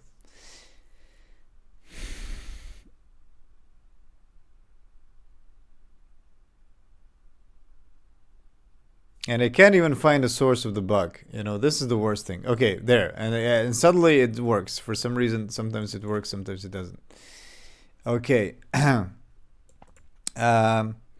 So, what did I... Oh, debug. Debug is gone. What the hell is going on here? Okay. Aha, I don't have events. That's the problem. What the hell? Just fucking don't do this. Don't do this. Why is it opening the files automatically? I don't understand. Anyway, audio pool. What did I do? Oh yeah, I forgot to put events. Events. So that I can read the events.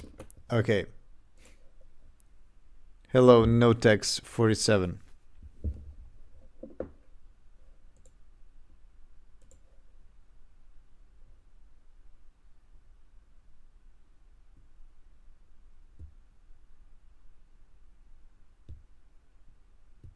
And again, what the hell? I don't understand this error at all. And it's now the following files are newer than disk. How is it newer? Okay, I don't understand this. I don't understand what this newer in disk means because I'm not even opening it in Visual Studio. Okay. It's not here, you see. It's like this is only CS.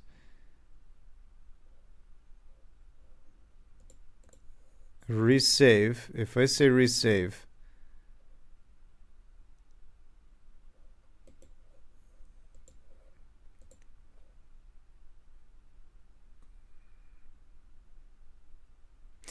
it says stack trace, but it doesn't give me any stack. This is the annoying thing about this bug, is that I have no idea where it's coming from. Okay, so here's this. It is working now. So if I press space and A, nothing happens. Okay. So why is nothing happening? Let's go to remote. Let's see. Audio pool, there it is. Okay. So they are set up.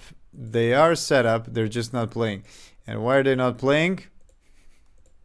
Why are they not playing? Well, of course, because I didn't even put them to play. Of course I need to make them play. Completely forgot about it. Saw the game on Twitter and it looks pretty cool. Yeah. Thank you. Yeah, but yeah, as I just explained to the previous to Mulgars here, there it is. It works.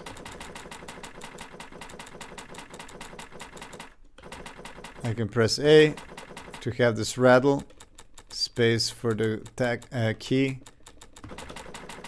and I can put them both. Nice. Okay, so there we go. We have something. So what happens now is that I can actually put them as buttons. So here's the thing. When I actually run this, let's see if it's gonna trigger this error now or not.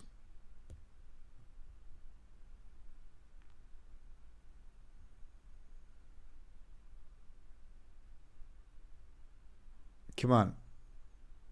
Yeah, it does trigger an error. So I can conclude that this error is completely random. It happens one time, the second time it doesn't happen.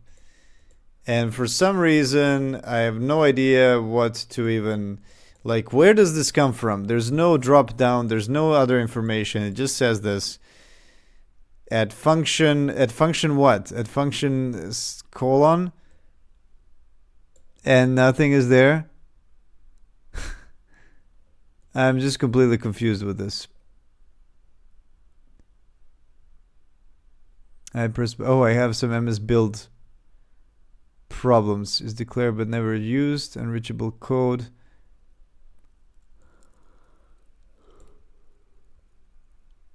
Okay. Well, this can't be the problem anyway. There's some kind of a problem here.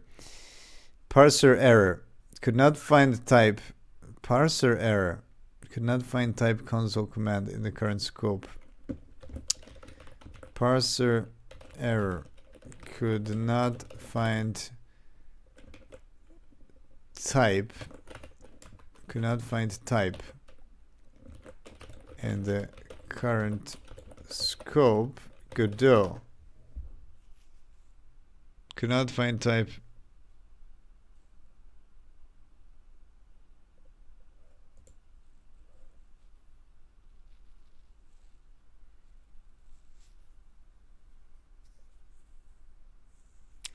Okay, this is still an open error. Nice. When duplicating script files. This bug happened to me too. Thanks for the bug report. The workaround to delete Godot worked for me as well. Okay, so maybe I'm gonna have to just remove the Godot folder. But then I need to do... oh shit, it needs to rebuild everything. So I'm not gonna do it now on stream, unfortunately. So I'm just gonna have to live with it for now. Got a lot of bugs like that. Yeah, the worst thing is that it's just completely random. You know, one time it's gonna work, one time it's gonna error. There it is. It errors again. And now I just run it until it's until it stops erroring.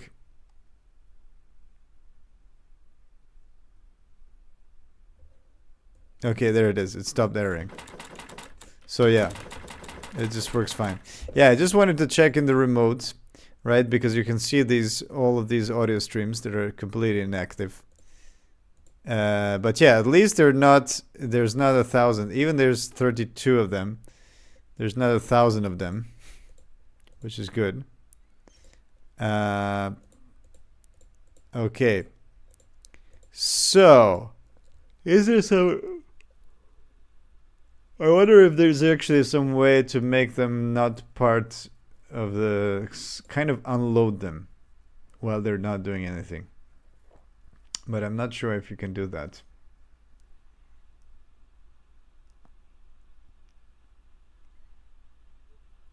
That would be nice. Anyway. Yeah. So... I want to now replace the buttons. You know what? Let's destroy the Godot and then let's see if... Okay, I'm gonna do this on stream, even though I just said I'm not gonna do, because I don't want to spend time just looking at like restarting with errors. Okay, so we can pray. Let's see how big this is. It's 200 megabytes. Okay, well, that's not a lot. It's just going to recreate this. Okay, so I'm going to remove Godot. I'm going to kill .godot. Beautiful. There we go. And I'm going to simply... what happened here? .godot recreated itself. Oh, mono. Because this is part of the mono. Okay, yeah, let's shut down Visual Studio as well. Maybe I could have just removed mono and yeah. Okay, let's remove Godot again. Okay, and I'm just gonna rebuild .godot completely from scratch. And while I'm doing this, I'm gonna go put on some tea. Hopefully when I come back, it's gonna rebuild. The biggest problem is actually this EXR. There's two textures that are pretty big. Oh shit. Some extensions need to restart. Okay. Okay. Let's restart. Oh, warning. Failed. Great. Amazing. Yes, everything failed. I love that. I love it when that happens. Okay, there is some cache. Let's see if this is going to work. Re-importing assets. Okay, so here it is. It's going to re-import the assets. And while it's doing it, I'm going to go put on some tea.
How's it going?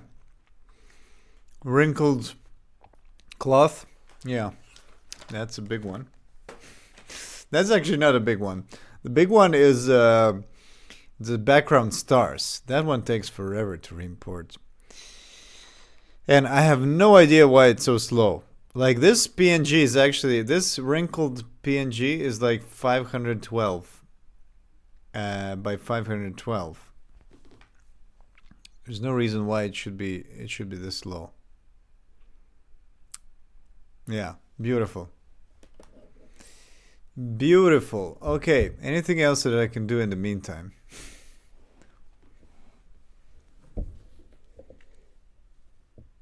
The workaround to delete Godot. I love that the workaround to delete Godot. There's no effect, but removing Godot folder will fix this issue. In the same way, the attached example doesn't include type script. Yeah.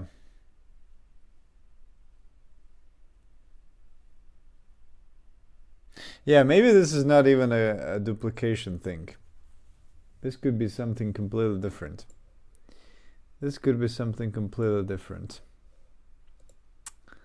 Yeah.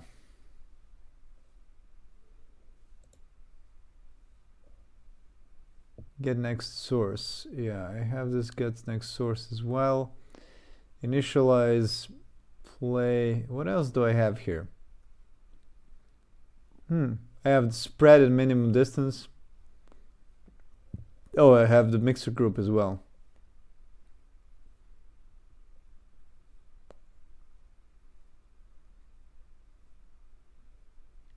Which I forgot to put.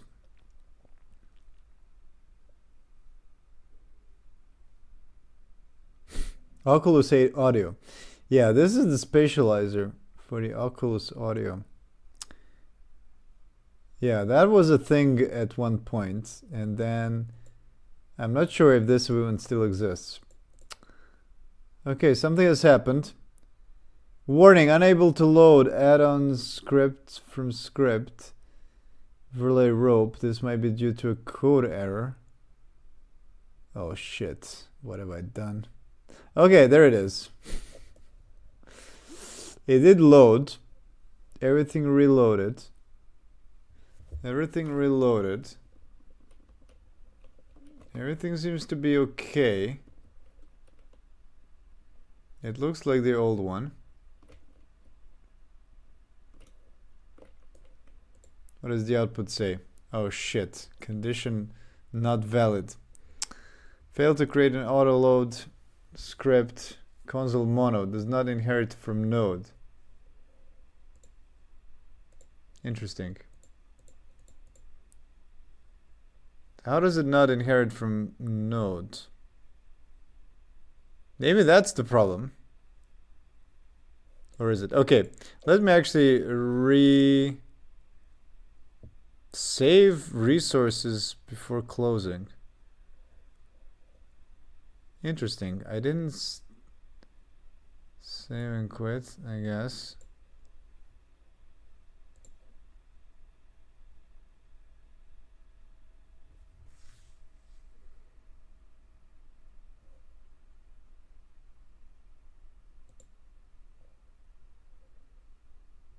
Shit, it's changed.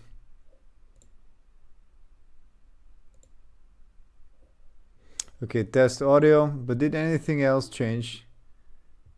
Okay, I've added this game. Okay, so it's not actually, there's no actual problems. It's just that I changed a lot of things that I didn't commit anything. Okay, I completely forgot to commit before destroying everything. Okay, let's restart it and let's see if it still complains.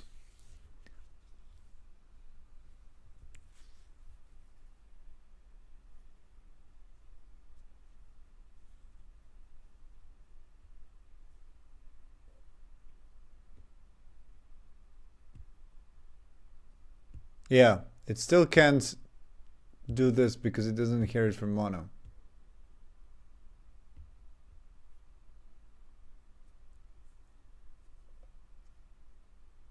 But then it says info is node. It's true. And what the hell is this packed scene? I don't know what this means. Okay, let's go to some simple thing like this audio. Test audio.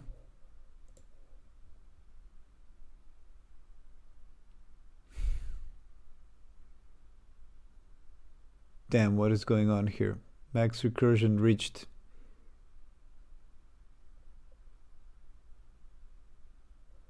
And there was some bug.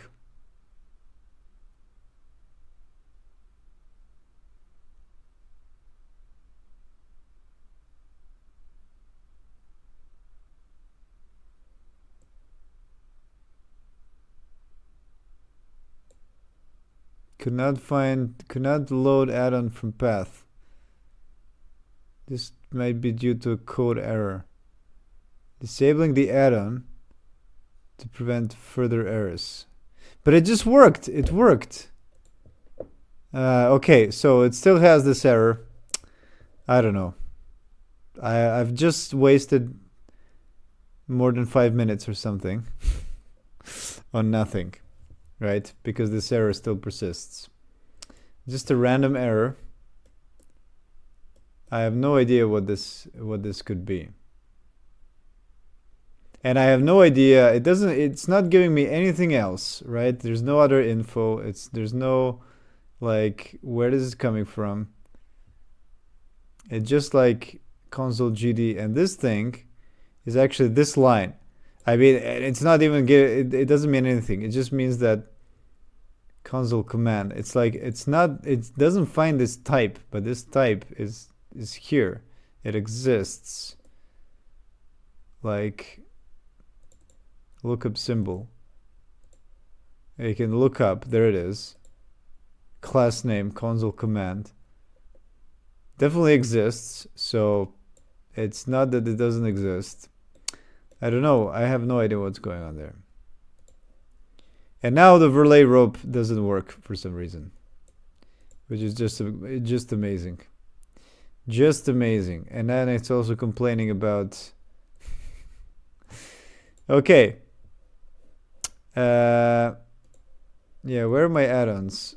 Add-ons, plugins. So it has disabled these relay rope.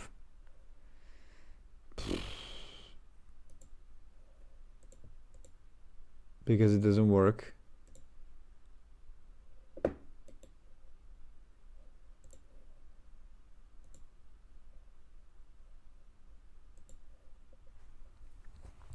Everything is going on wrong. Yeah. Everything is going wrong. But it didn't change any add-ons or anything. Yeah. Nothing changed. Except for this console container SVG.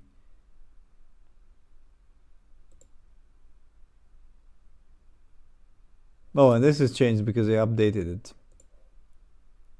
Yeah, now it can't, now it doesn't work.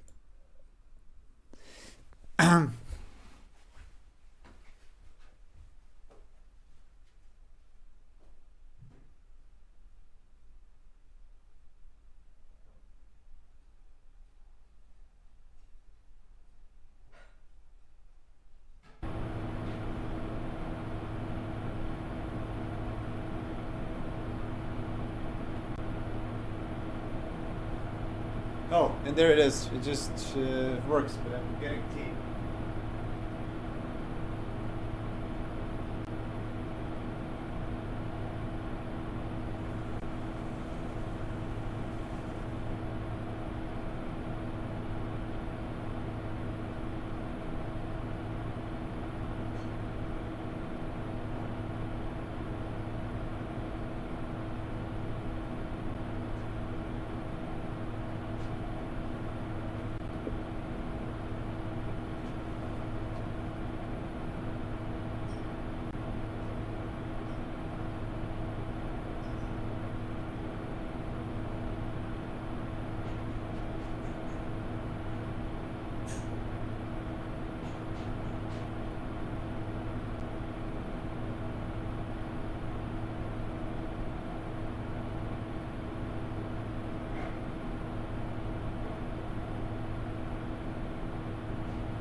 Okay. Yeah, and as got my tea, as Notex47 here in the chat says, everything is going bad. Okay, so the game still works, that's good, except for the ropes, which for some reason are dead. Now it doesn't compile or whatever. They don't work, or do they work? They work.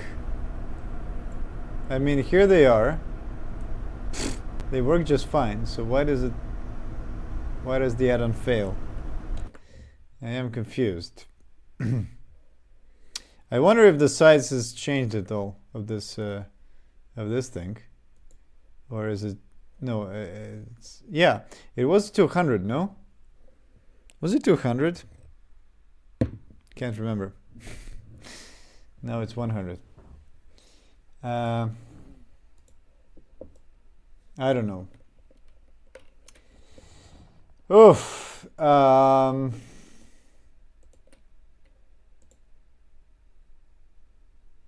Expected, what is this?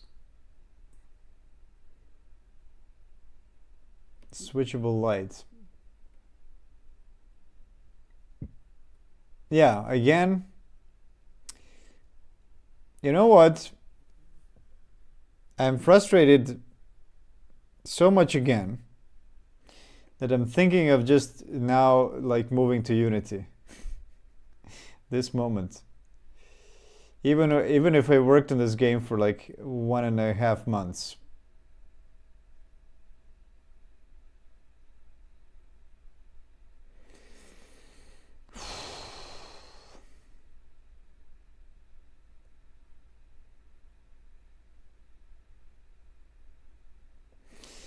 You know, this thing has no, says no, but it's not even showing me.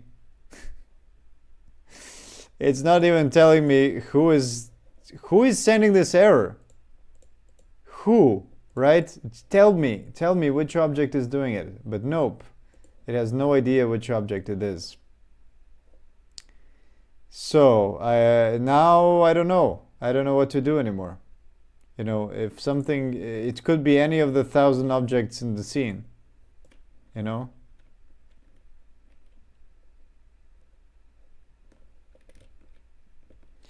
There's definitely a null in the switchable light. I can understand that. But there's plenty of switchable lights in here.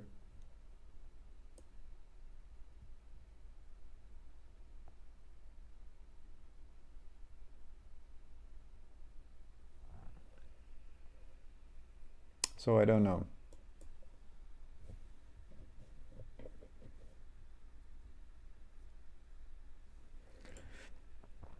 Yeah, let me look at the lights.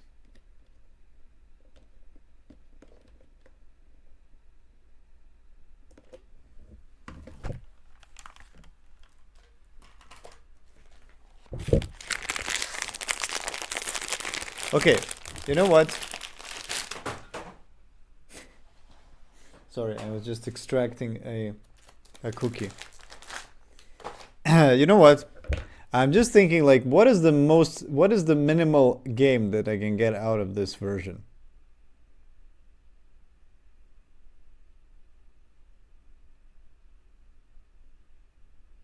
And then I might just publish this and then move the game to Unity because this is not. I don't believe Godot. I don't believe in Godot at all. Like for the future, no. Scaling the game in Godot is impossible. I don't know. I don't know how can you scale the game if you don't even have an object that you can't even get an object that reports an error.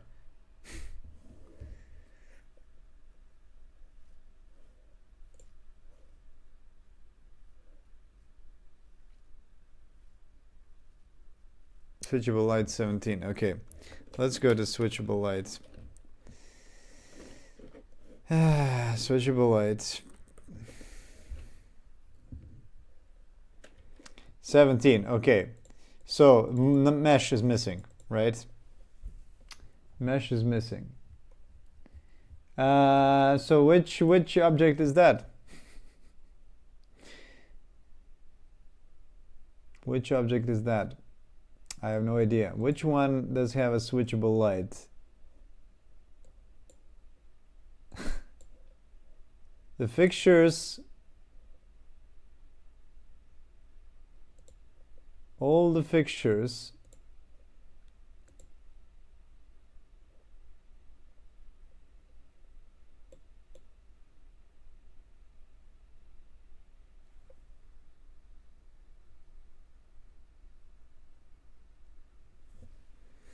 if your asset prints the object ID and info that allows you to locate it. Yeah, but here's the thing. I can get the object ID But how do I even search by ID? I don't even know how to do that. Because, yeah, another silliest thing is that I can't even copy this. Okay, I can copy the error, but I don't think it's actually, yeah, it gives me this whole thing, right? I can't just go into here and I can't like, and just, yeah, this doesn't work, right? I can't select text here. What I need to do, okay, here's what I can do. If I just take assert null,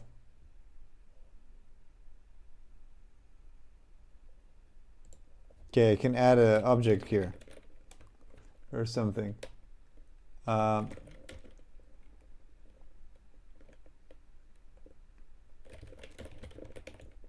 Okay, if I take a node that calls this, right, and I say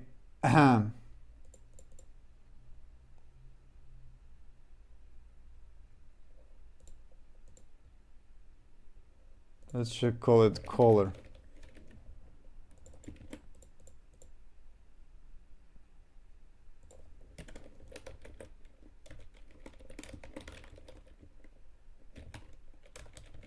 Okay, if caller is null, I'll put this. Else, I'm gonna call here, and I'm gonna say called from. And what do I do now? Caller.id. How do I get instance ID?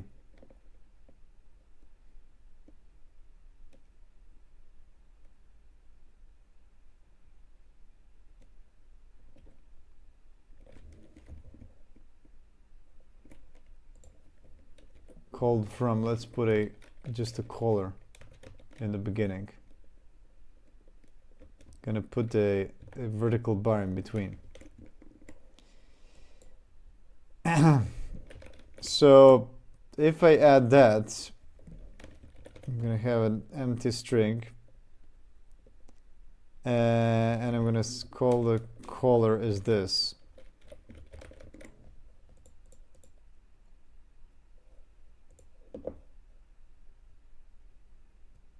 Fucking shit. Don't do this.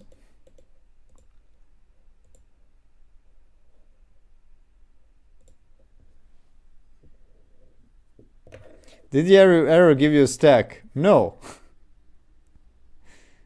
But where is the stack? That's the thing.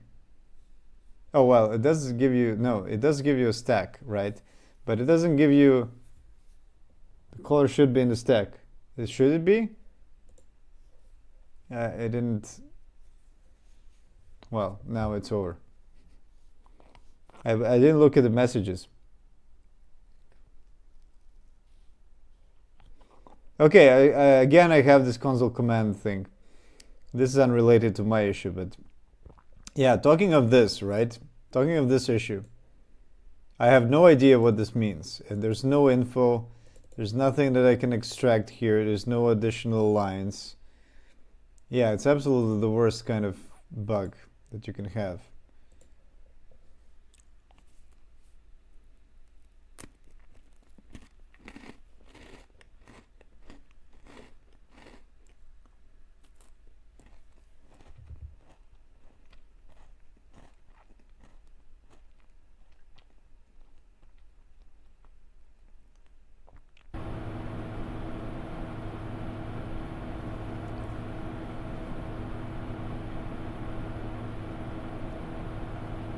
Okay.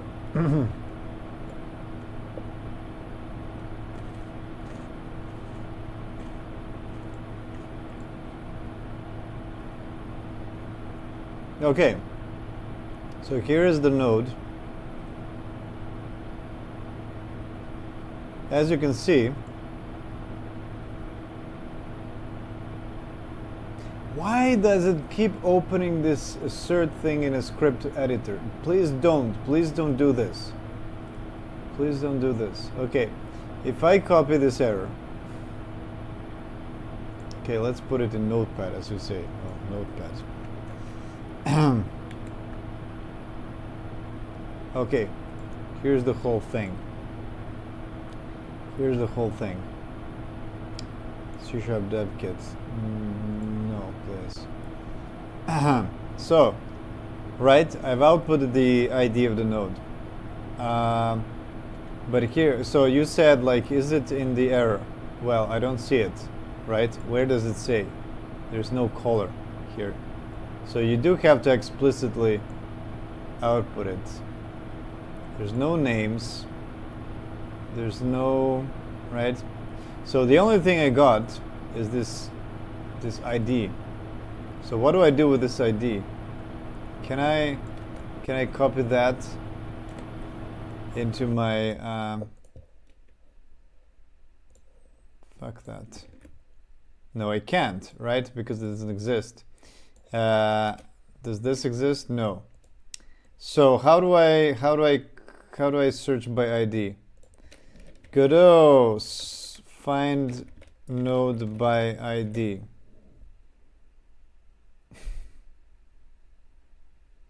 If you want to get a node from a singleton, no, assigning it referencing. It's really hard to find anything like this. Okay, this is something that I have to tweet about, because only experienced Godot people can help me this. There's the stack. What stack? What stack are you talking about? You mean this stack? You mean this stack, right? But it's still not showing me stack trace, right? But it's still not, it's not giving me any information about who is sending it. It's just a kind of native interrupt. So much in the notepad. Look. Yeah, but I don't see any relevant information. Okay, let's add word wrap so that they can see the whole thing. Okay, I don't see anything useful here. Switchable light, node, Godot, invoke node class method, interrupt, string name, interrupt, Godot variant, generated, invoke method, native interrupt, variant, and that's it. And you know, there's no useful information in here. Remote wrap. Each line is a caller function. Lines 87654 are the function calling order. I don't know what you're talking about.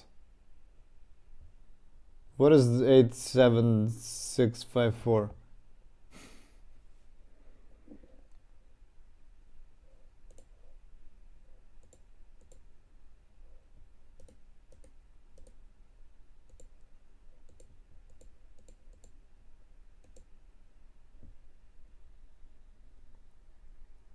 Hard to explain in text, but if you remove wrap, each of those lines start with a file and line.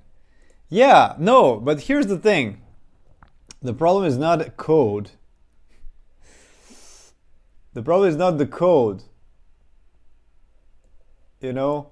The problem is who is sending it, because switchable lights, there is like 100 instances of switchable lights in the scene, right? I need to find which object is calling this, which object is erroring, because this is a switchable light, okay? This is a switchable light, and if you open it, there it is. It's a switchable light, and what does it says? It says it has an assigned, it has a graphical, where is it? Yeah, it is somewhere here. I can't remember now. OmniLight. Oh yeah, I think it looks into the parent and finds the material on it. That's where the renderer is. But obviously in the scene there is some switchable light which is not part, which is not, you know, which is not this one. So I just want to find, you know, yeah, you see what I mean now. It's not the code that's the problem. It's who is erroring, right? Because there is an object somewhere which doesn't have this mesh assigned, or the mesh on it doesn't exist. And this is what I can't get. In Unity, you get an error, you click on the error, and it highlights the object who called it. And Godot doesn't have it, you know. And this is what is like 50% of the frustration in Godot is just this. It just doesn't tell you who called it. Godot, who called the error? Everything works, but this, I don't know. I don't know even what to search. You're trying to call the RPC without permission.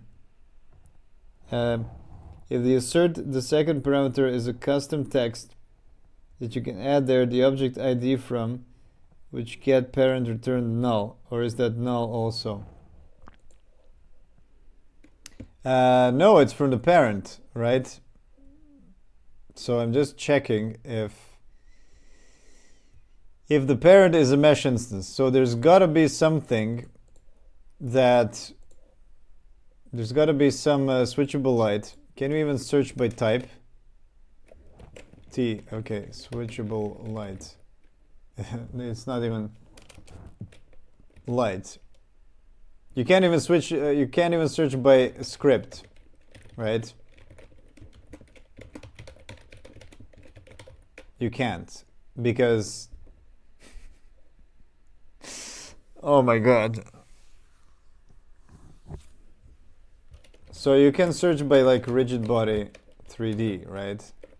Yeah, that's what you can search, but you can't search for switchable lights because that's not a type, that's a script.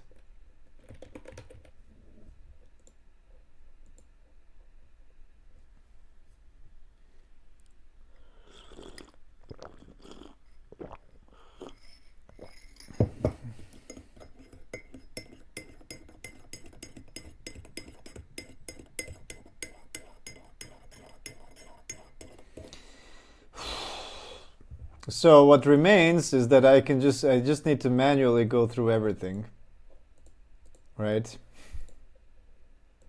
I don't know. Godot, find object that that threw the error. It's how to acknowledge an exception in Godot.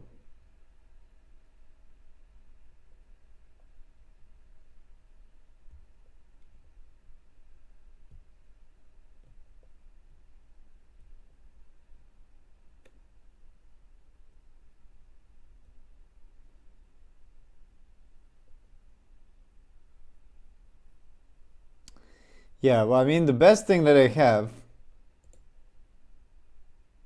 is that I have this ID, but I don't know how to search by ID. Is it consistent? Yeah, it is the same one.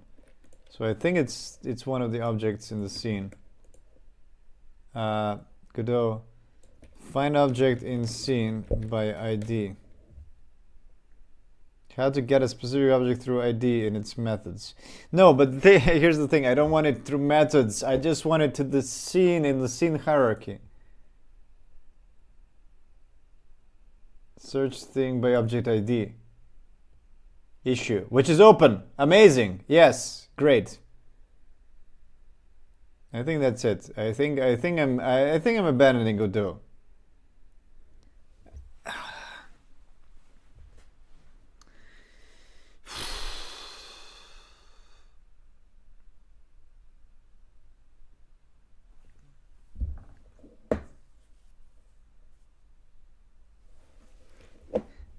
Is there anything else? I would assume it can still be useful if you get it via debugging the current run. Click to select a node in the inspector.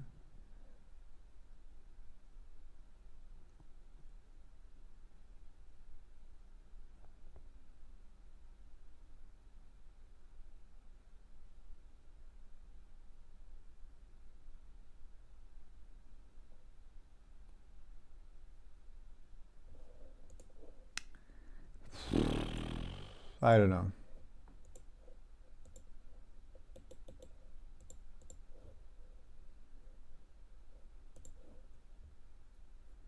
What about remote? Do remotes have IDs? You can find the ID of a node in the inspector in the remote tab. Okay. In the remote. But I want to find it in the scene.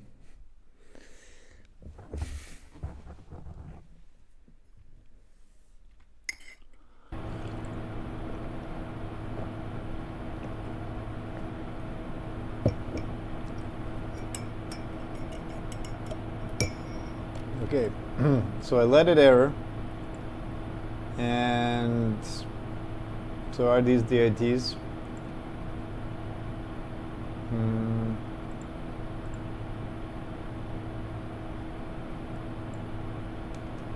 Well, I don't see anything.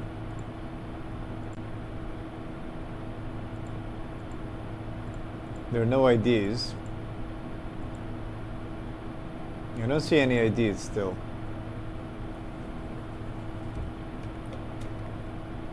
Can I do this? No, that would be nice. Yeah, I don't know. Even in remote, I don't see any IDs. So I don't know how to search. It's in the type right remote node. Top right.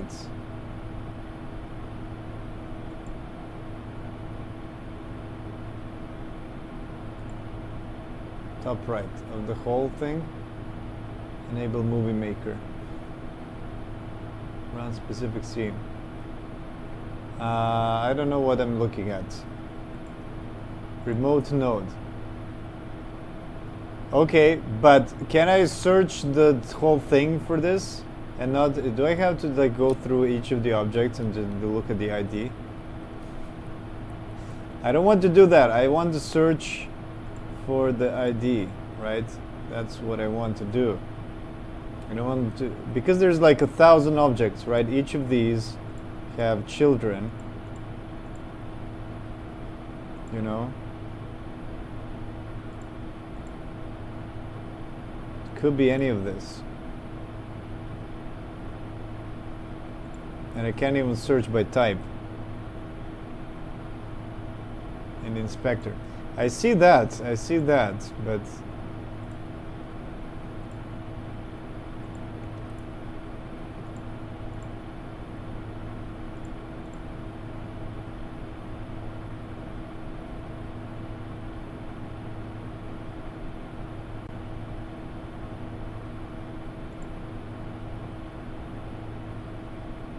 I don't know if you can. I mean, this is such a like a basic thing that you would do. This is what really frustrates me about Godot, because you know, finding which object has errored, has thrown an error, is like such a basic thing, and you can't do that in Godot. This is what. Okay, this is what drives me nuts. So how do they intend for you to make a game with like tens of thousands of objects all doing random shit? If you can't do that, if you can't find a culprit, do the IDs change? I don't think they do. Like the, yeah, it is the same one. 104.605. It's the same one I have here, 104.605.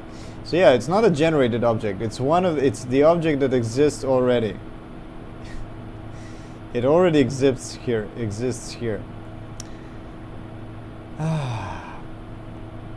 And you see, it's an open issue, and I can't believe that this has been opened on June 25th, 2021. Okay.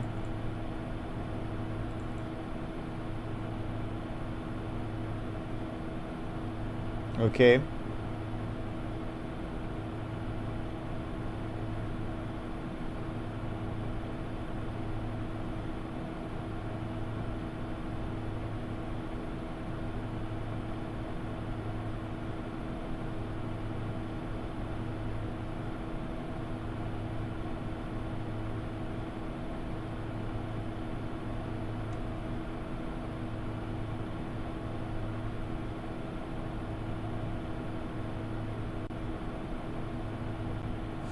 Naming tree. Well, My only way how to do it is to get the full path of the node, perhaps, instead of an ID, because and then I still have to manually search, you know.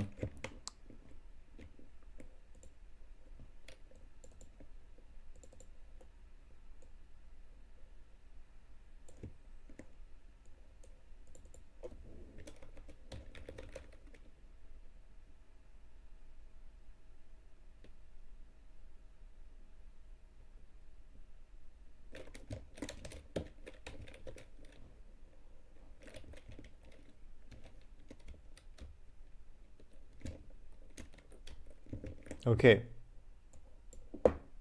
Well, this is the only thing I can do.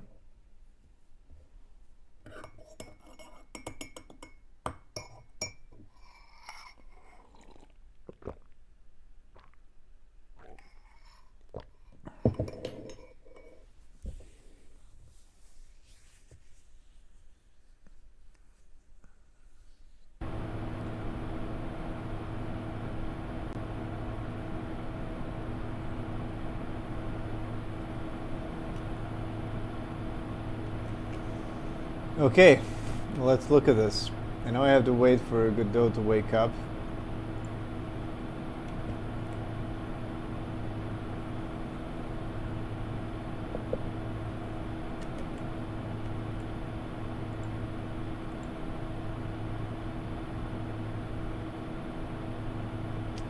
Root scene static body 3D button OmniLight 3D. Oh, it is this OmniLight here. It's this one. It's these two OmniLights on the buttons. Okay, now I know. You see, and if it just highlight this name, this object, I would have instantly known. But now I have to look for it. OmniLight.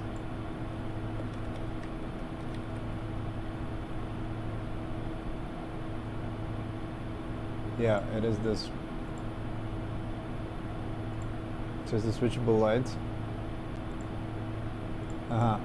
There it is. There's the switchable light, but the button is not a mesh instance ID. That's the problem. Yeah, there you go. I found the culprit. Okay, so yeah, I completely forgot that I have lights that don't have emissions.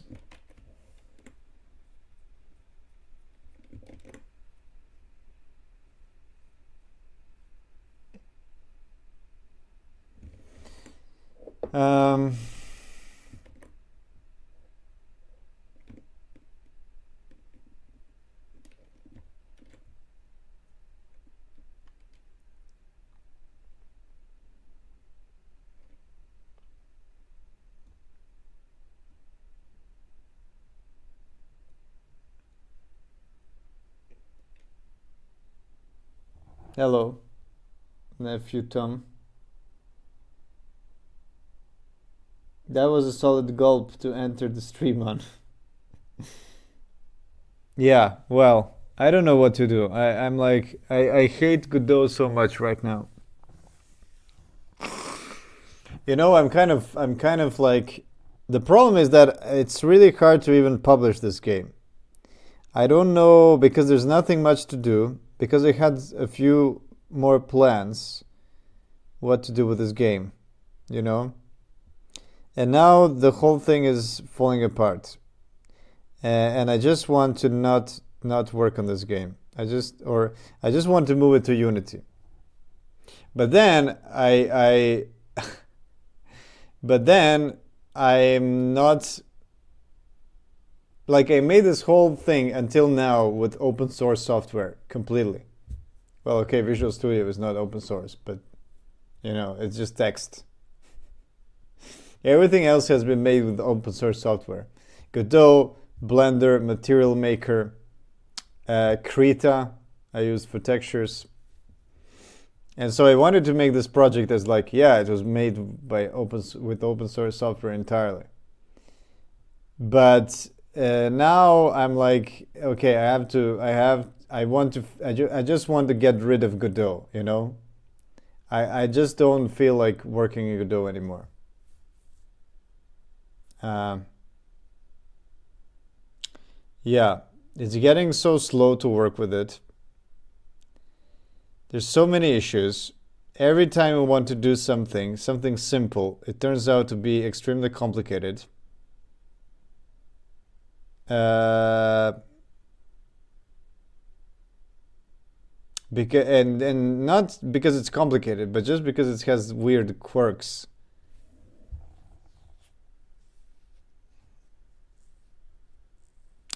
And I don't know what to do now. I don't know where to get this game because there's nothing much to do in the game. It's just like you floating in space. And because I wanted to have a little story here, but I feel like not working on Godot anymore. I just want to move the whole thing.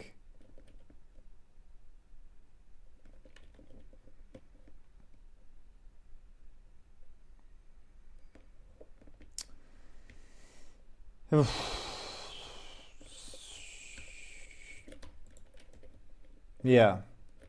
Okay. Here is what's gonna happen. The problem is that I don't know if this console thing even works in build, because if that fails on every second run, then that's a complete failure. So I have to test that first. If not, I have to remove the console completely out of the project. Is Godot the problem? Yes. What would be the cost of porting into Unity?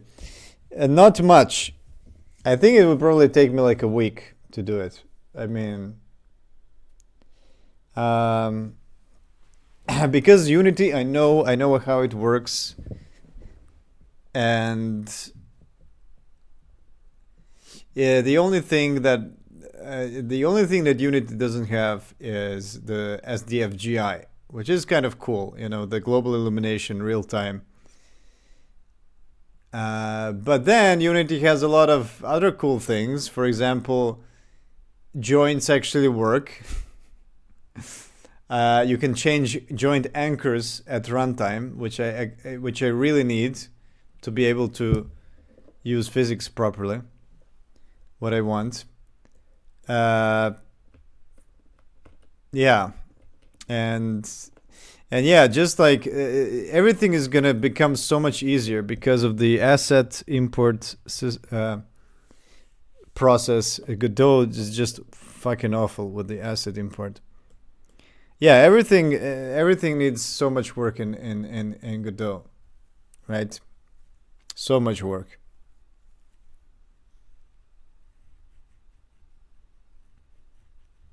And also in Unity, I have a lot of code that I've already written that can actually help me. Like for example, this audio, right? I'm like optimizing audio, but I've already done this in Unity. I don't have to re-implement that like I do have to in Godot. Do you know C++? I do. I even have my own engine, but it's not it's a very bare bones engine. It would be nice to to make this game in my own engine, but it's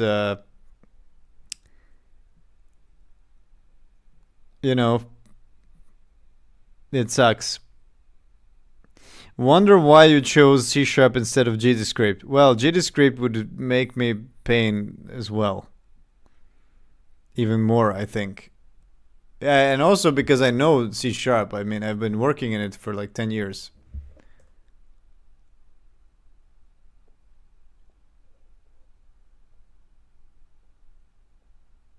Yeah.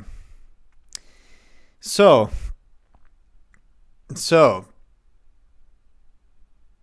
yeah, I think this is the plan.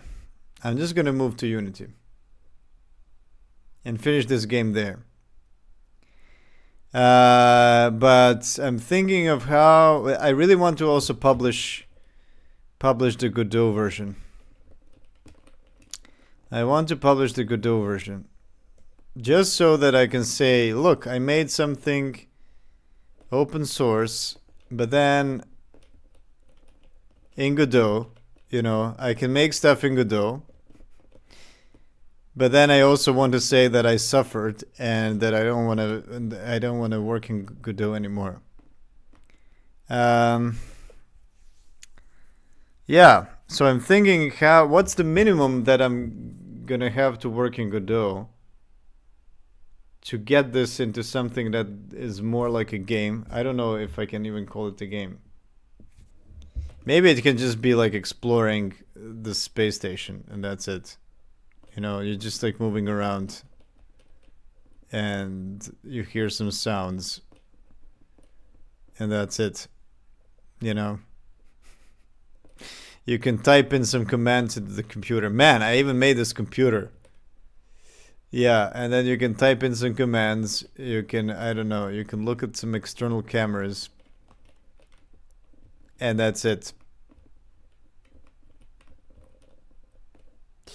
But the thing is that this console would help me a lot. This console would help me a lot. But now I just randomly errors, and I have no idea what the problem is. And now even this, even the rope is giving me errors. So anyway, for this thing. For this thing, I'm just gonna not assert.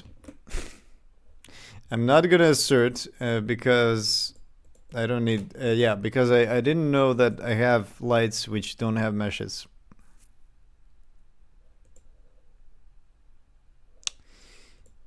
And that should still work just fine, right?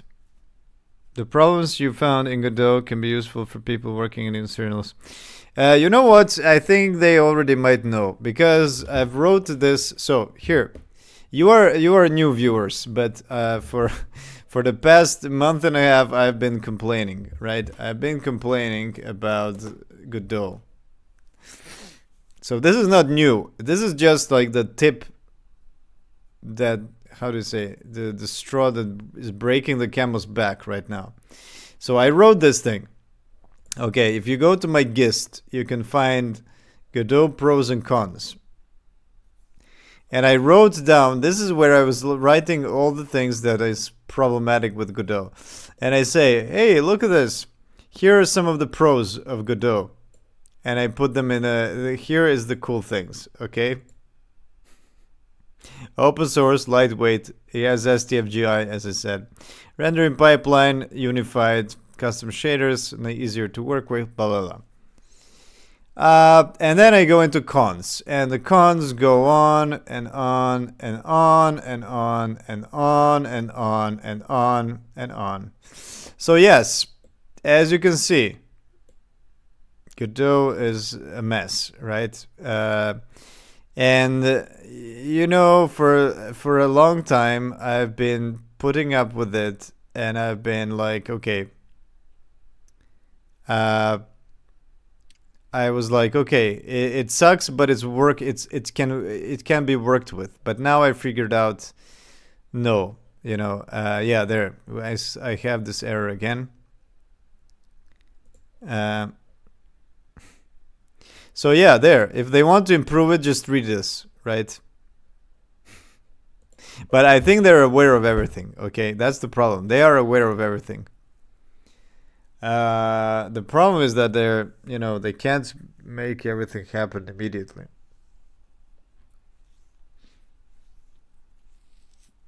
The point is where you want to invest your time.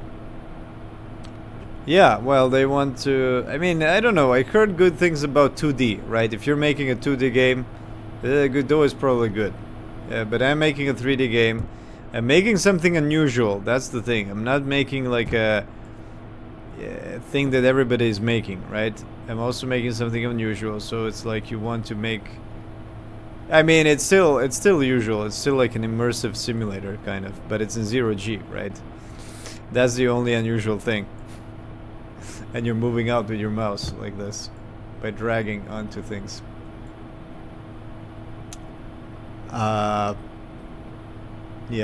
So yeah. And then everything fails. Yeah, okay, I fixed those errors, as you can see there. Okay, let's improve the audio at least. Okay, let's get this to the minimum. So probably your best bet is to write your own engine. Yeah, but writing your own engine, I mean, it's a huge effort. That's the thing. It would take me like a year to get something that is. I mean, I've already wrote my engine. Okay, I already have my engine, but my engine is pretty basic, right? I have here it is, Shakedown Rally. I made this rally game in it, right? And as you can see, it's very bare bones. It just textures is, you can drive around. It is pretty cool, but it doesn't have any fancy graphics. This is all just like simple texture, right?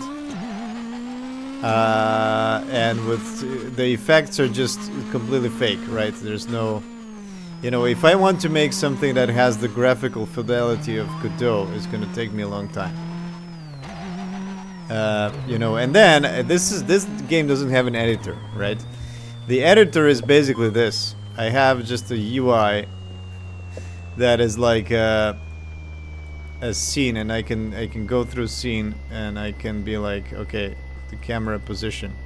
This is not even for editing. This is just for inspecting. This is just for debugging. I can just see what's going on. Okay, I can move the mountain, as you can see here. I'm moving a mountain. But this is just for inspecting. What I do is actually I load the GLTF file, and then that's how I have a scene, right? It's not really a scene; it's just a GLTF file. So, yeah, there you go, right? I don't have an actual editor, and making that would also take a long time. Serializing would take forever, right? I don't know. I would have to reinvent a lot of things. So for this kind of a small rally game, it totally worked, right? Making your own engine, it works. It's like a PS1 style. Very simple lighting. It works. But making my own engine that is like Godot-like, that would be impossible. UI with Imgui, very common, yeah. What is this? Why is there a hole? Oh, because they moved the mountain, yeah. But anyway, yes. Yeah, the UI is just Imgui, right. But yeah. Anyway. Let me drive. Oh, I also have lights. I have the headlights. Well, those are the only lights, so... Oh, I moved the mountain, and now there's a hole.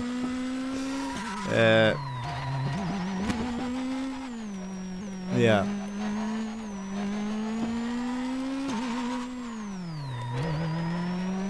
And, by the way, somebody made a mod loader for my game. for Shakedown.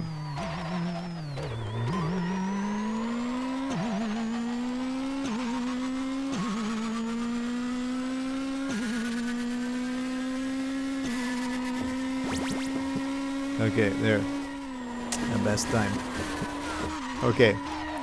Well, that's it. Showed enough. Oh, it's raining outside, by the way. Do you know Jonathan blows new? I do know, but that's just a language. I've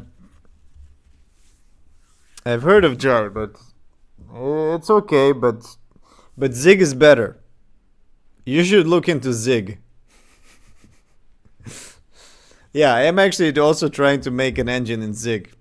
Another side project that I have. But yeah, I'm not working on it now.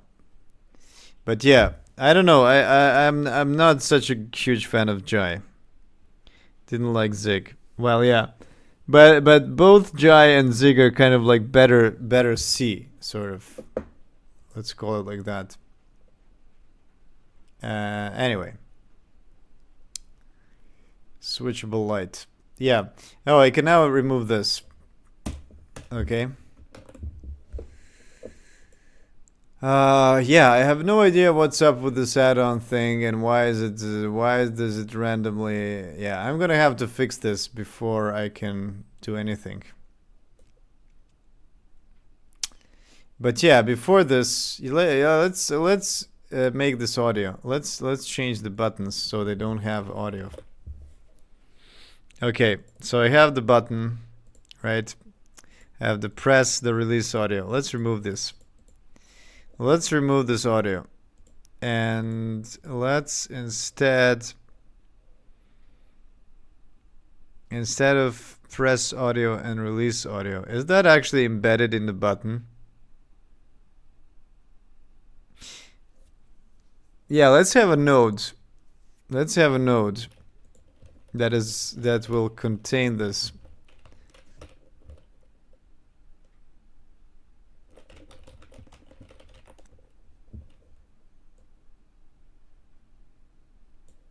Something like this. So instead of having the two streams, button press 1, button release 1. Okay. Instead, I'm gonna make a button.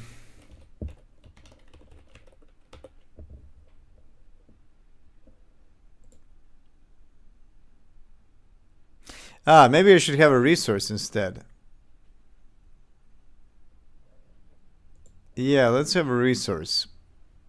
But the problem is that can I put a resource on the button and this is gonna reflect on everything?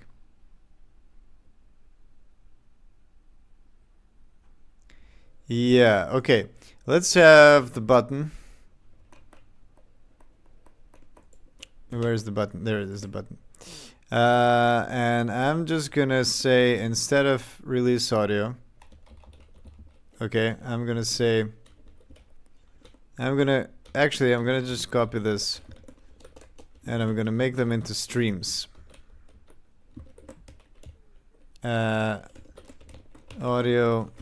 Audio stream, press audio, release audio, stream, press stream, release stream, and I'm gonna export this.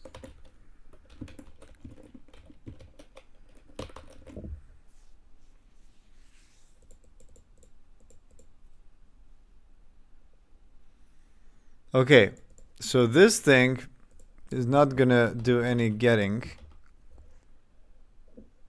Instead, when I play, I'm gonna do audio, play,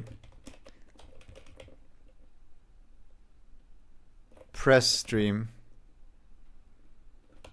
at this position, so global position. Volume is gonna be 1, maybe. Pitch is gonna be 1. Yeah, I'm not gonna change the pitch. But let me actually check what is the audio here. Volume dB -13. Okay, let's do maybe a 0.5.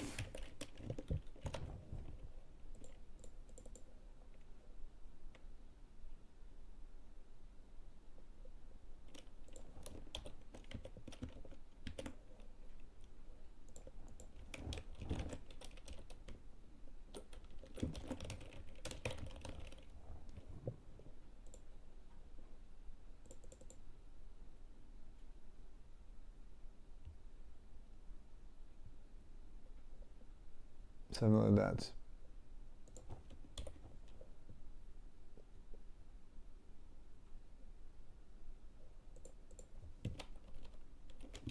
Okay, and then I'm not gonna have this button audio, and I'm gonna remove these as well. Okay, let's build. 3D will improve in 1 or 2 years. Yeah, great. In 1 or 2 years. Yeah. I'm on the 2D arena, not in 3D, so Godot is fine. Yeah, I guess. Good luck with your game, yeah. If I had to pick, I would pick Jai. Mm.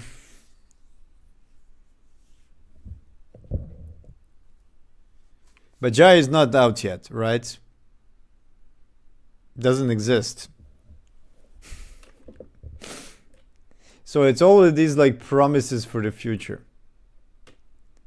All the time. Like, oh yeah, Godot is gonna get better in 2 years. Jai is gonna come out sometime. What is it? Colon press audio button. I don't know. Press stream. Where was I? Yes, this press stream. Okay, let's load. Let's load a press button. Press. Oh shit! Not lock press. Quick load. Press button. Press 1. Button release 1. Okay, is it going to be reflected in the whole thing? That's the question now. Let's go into test external camera. He has a mail for it. You need to contact Jenna to bloat. Have you tried it?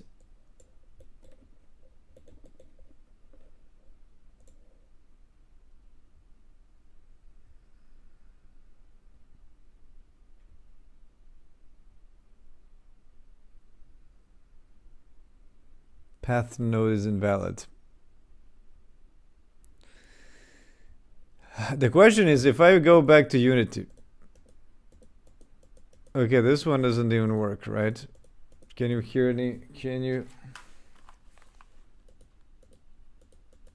Yeah, it doesn't work. It doesn't work because the audio is missing. I need to put the audio. The audio pool is missing. That's the problem. So I'm gonna have to create it if it doesn't exist. So if audio pool instance, if not,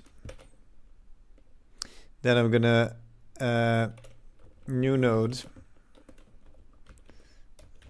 is null.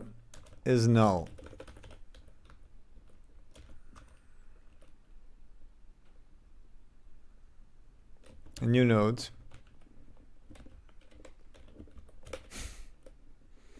okay, instantiate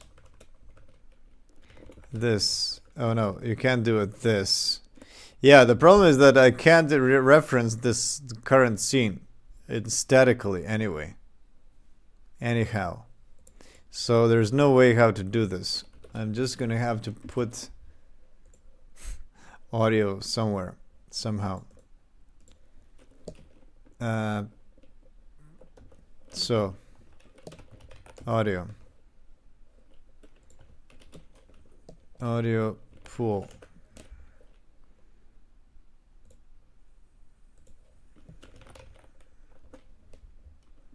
I'm just gonna have to do this.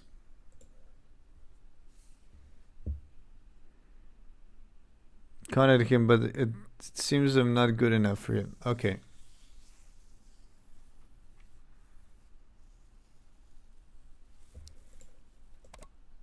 There it is. It works now.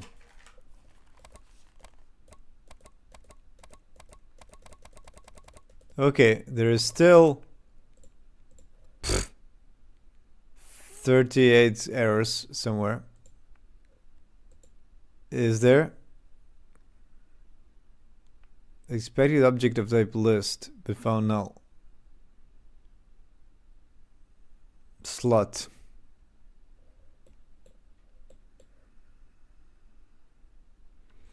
Oh, it's because the slot manager is missing.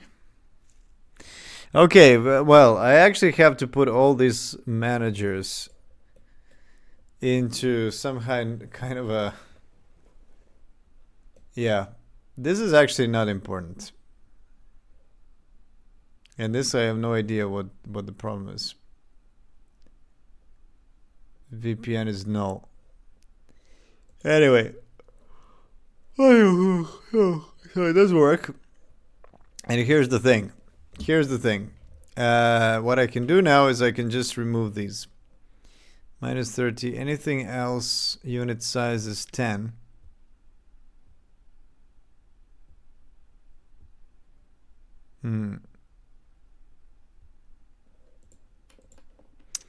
Okay, I'm gonna remove these. So now, no more audio sources and buttons. Cool. We are free of audio sources. That's very nice. That's very nice.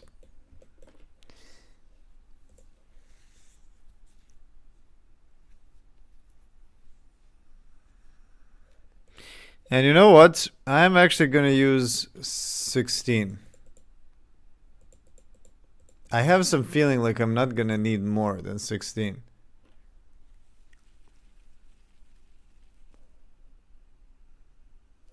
Or maybe not. Okay. Oh, again, this annoying error. The strategy for building a game, in my case, and at this point, is to use an engine that is open source. Yeah, I know.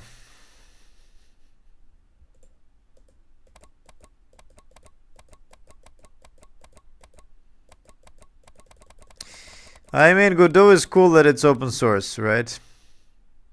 What the fuck? Just decided to be... Oh no, that's the same thing. Just the console is late. Okay. So I don't know. This works. This works. So let's see if main is any better now without any of the button. Done. Light fixture done. And you know what? We can also override collision sounds now. Collision sounds don't need to have an audio source anymore. Let's see how collision sounds are implemented.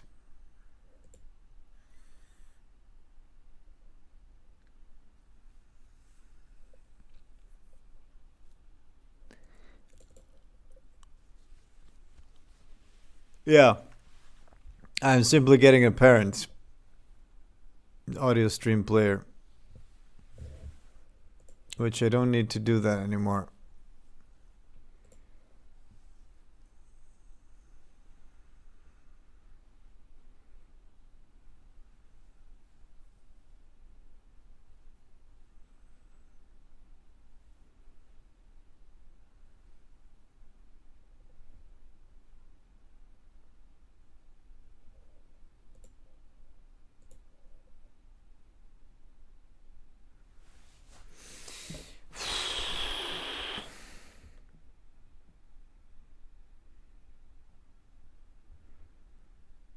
Godot architecture and source code seems pretty well structured.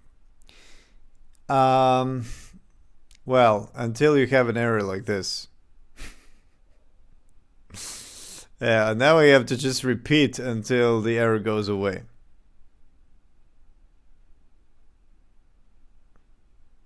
That's the best kind of error.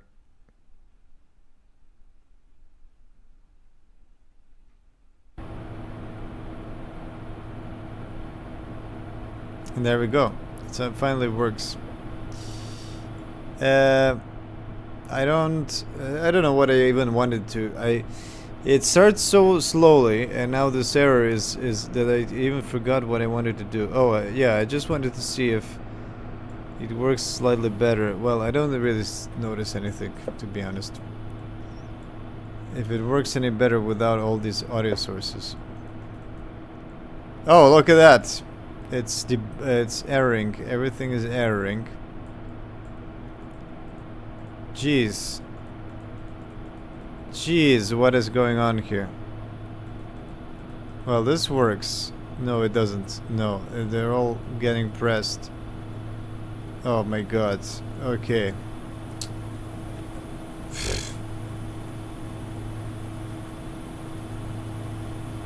Alright, it's because I forgot to put the audio. Okay, let's put the audio stream in here. Audio pool, I mean.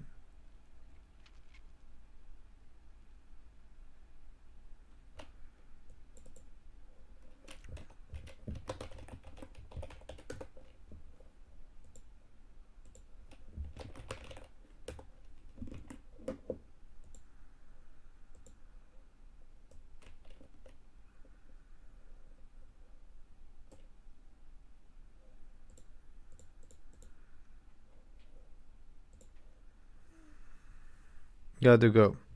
Yeah, I am going to leave as well in 5 minutes. Like, I have finished what I wanted, and maybe I can replace the collision sounds as well, so that they don't need to have the audio source anymore. And that's gonna be pretty much it.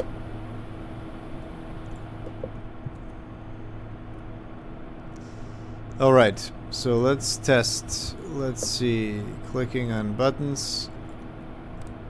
Yeah, it works now, and it is audible. Nice. Okay, so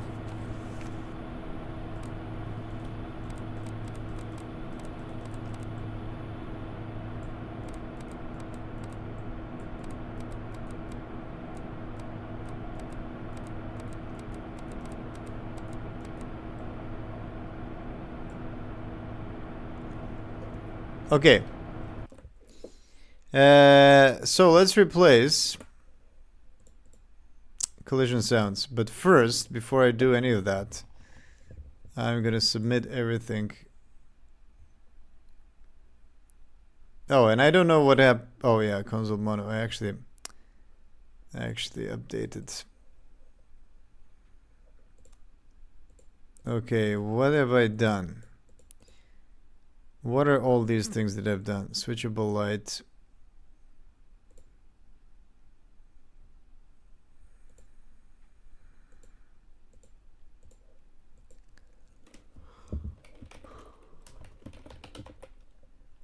Optimized audio. And a bunch more stuff. Audio.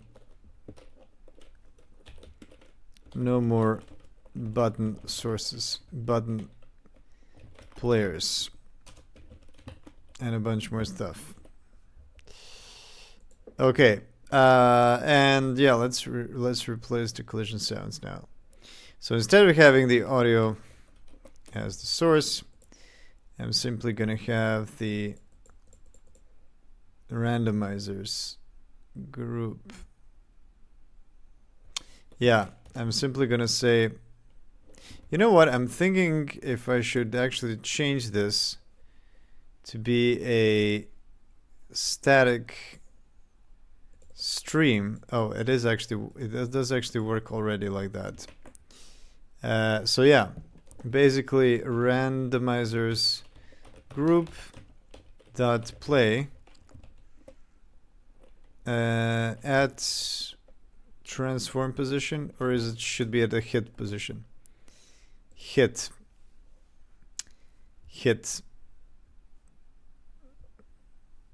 What does the hit say?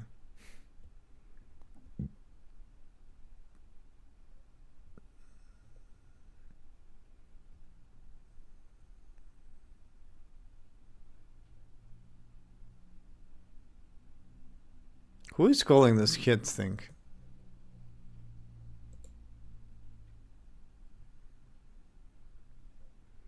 I have no clue of Godot, but if it is a source of pain, I would move to another engine before piling up more code. Yeah, but I don't know. I want to finish something. Well, this is okay. I want to just do this. Okay, now.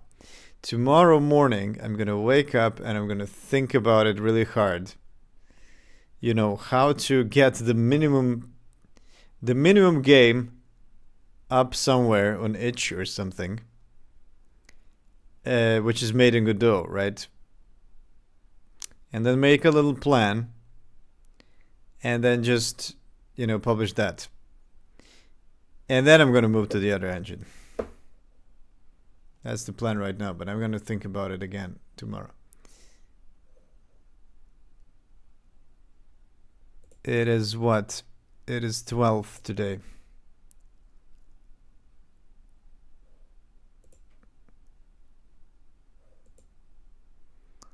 Yeah, I don't know.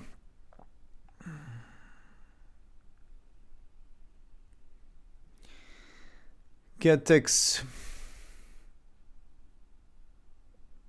Yeah, who is calling hit? Collision sound. Oh, rigid body contact. I've completely forgotten that they have this separate rigid body contact 3D thing,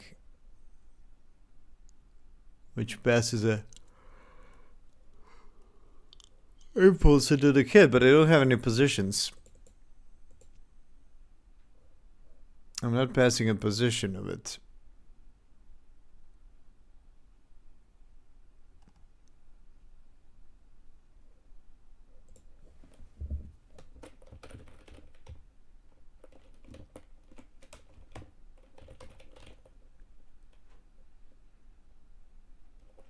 Get contact position.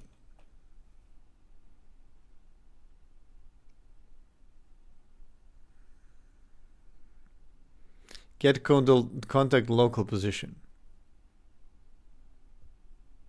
Returns the position of the contact point on the body in the global coordinate system. Yeah, okay, so the method is called get contact local position.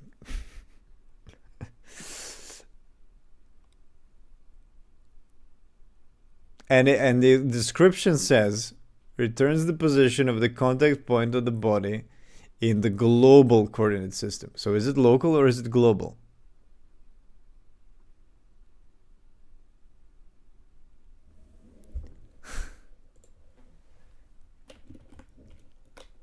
I have to Google that, I guess.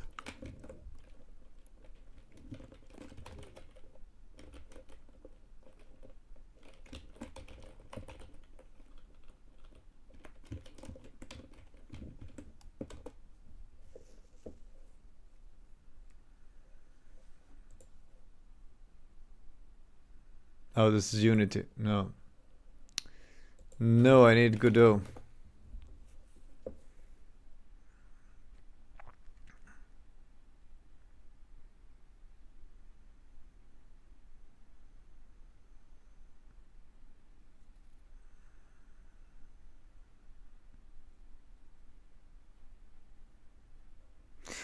It gives a value that I can't make any sense of.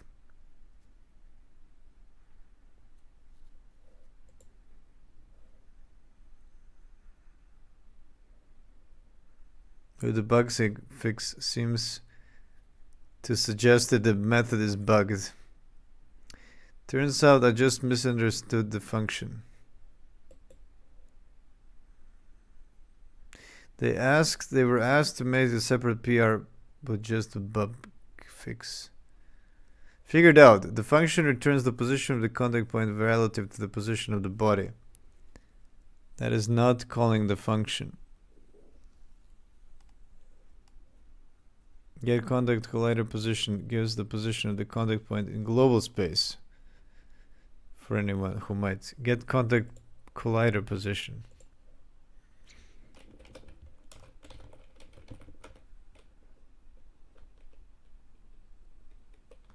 Okay, this one. Returns the position of the contact point on the collider in the global coordinate system. So I guess this is the one I need.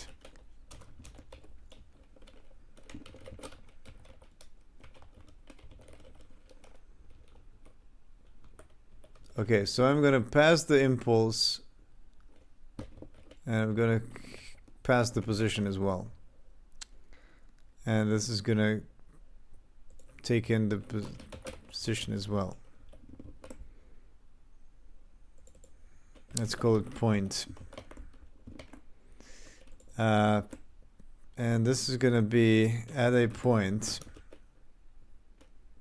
The volume is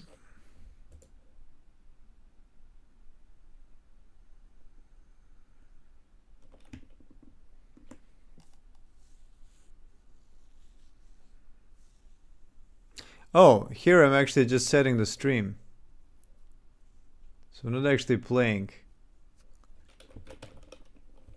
Okay, so I'm just gonna have a null stream, which is gonna be the audio stream. Okay, and then I'm gonna just set the stream. Okay, this is what I'm gonna do. And float volume.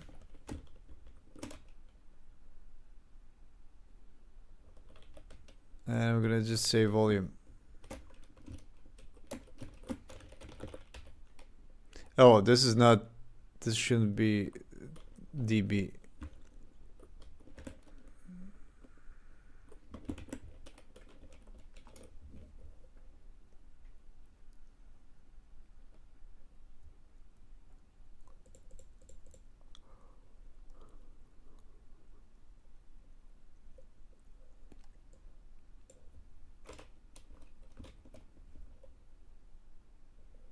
And audio is not gonna play, but instead I'm gonna do the stream.play.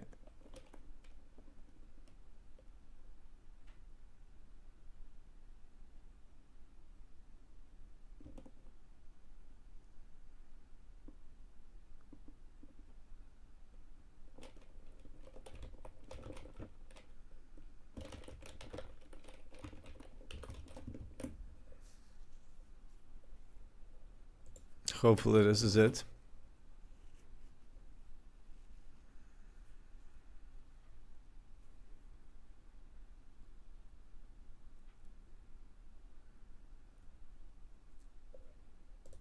Yeah, maybe I can also check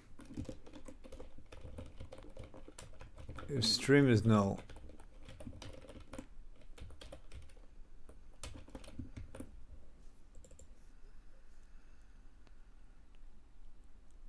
Why am I even doing this? I have no idea. Why am I checking?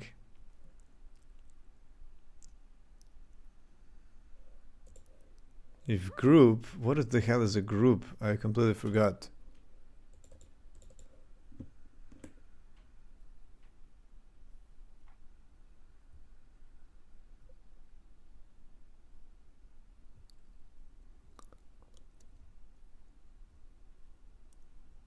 Randomizers. Why is there multiple randomizers? I've completely forgotten about everything. Oh, because there's the difference threshold of volume. Right.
Hmm.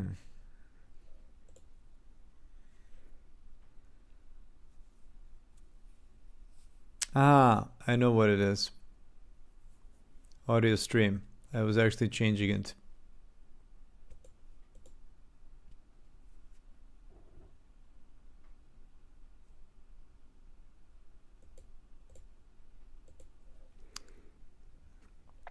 Yeah, so I should actually init it.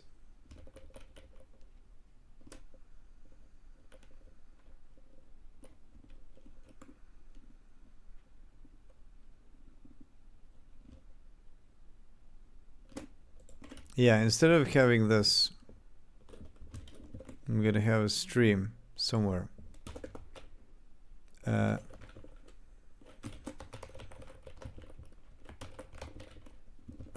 Like here. Yeah, then we have the stream. If it's not the last randomizer,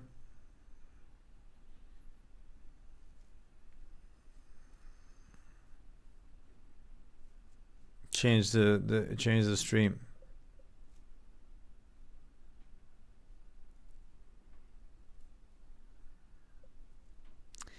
And the last randomizer should be like -1 at the beginning or something.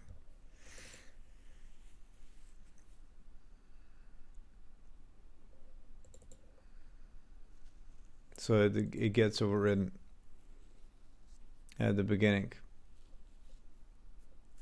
Okay.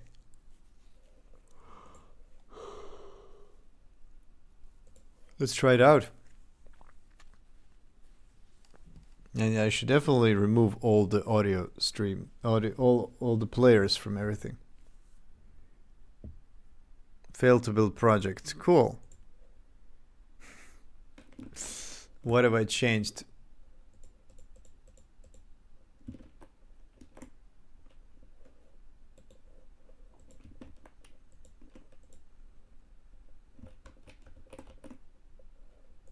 Is it because I just forgot to save?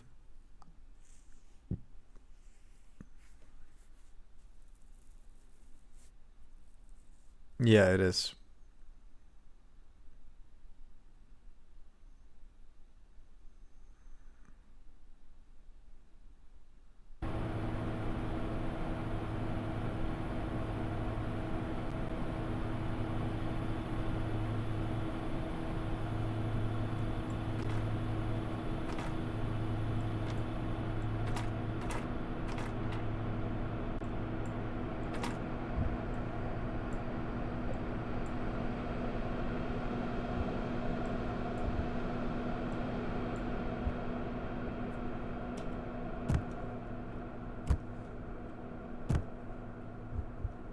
Okay, seems to be working.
Okay.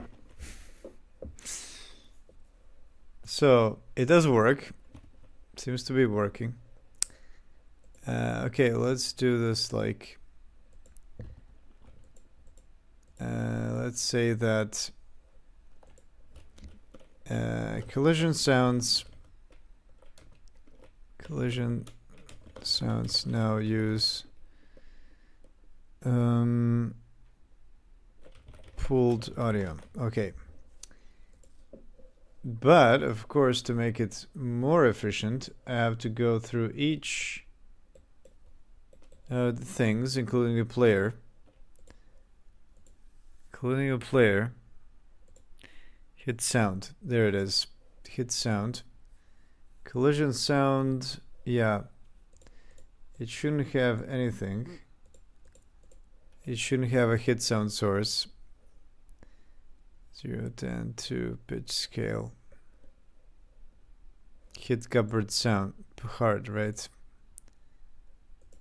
Yeah, it has 3 different streams. Okay, let's remove that. Let's actually try it in the separate scene. Into the player movement scene.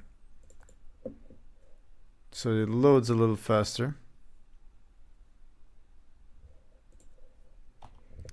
So yeah, we remove this node.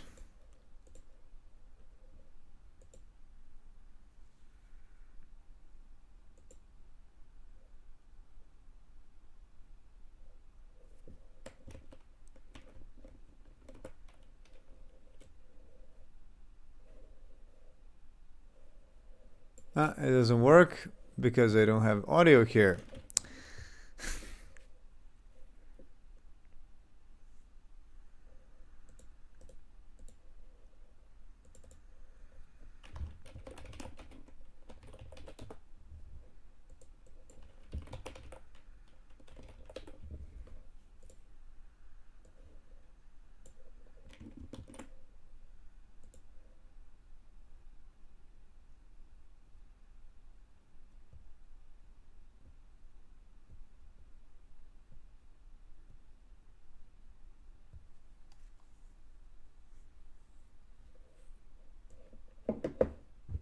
There it is. Okay.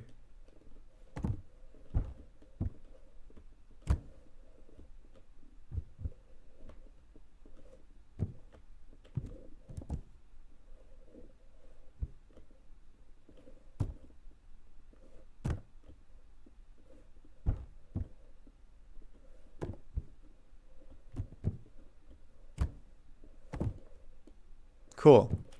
Okay, good thing it works. Okay, now I can just remove all the props, right? Items. So in the items, I have clutterbox. Oh, the clutterbox doesn't even have the rigid body. Okay, clutterbox 1. No, which one? Okay, this one has. Okay, let's say.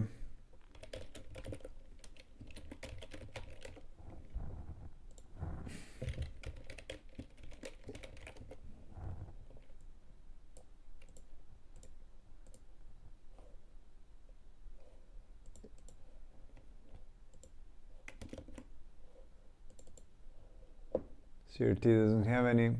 Fire extinguisher doesn't have any yet. Small light doesn't have any yet. But I can easily add. Yeah, it does need to report the contact though.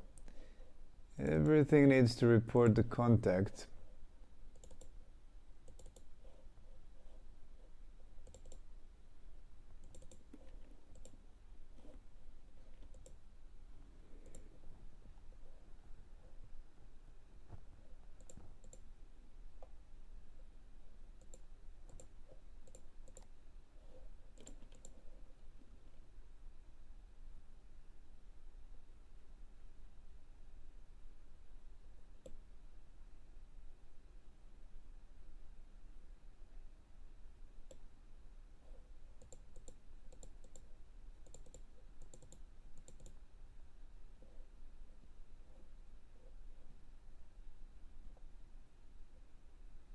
Okay, so I think this is pretty much it, right? Is there anything else?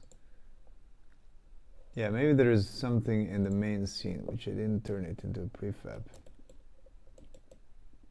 Like the big thing.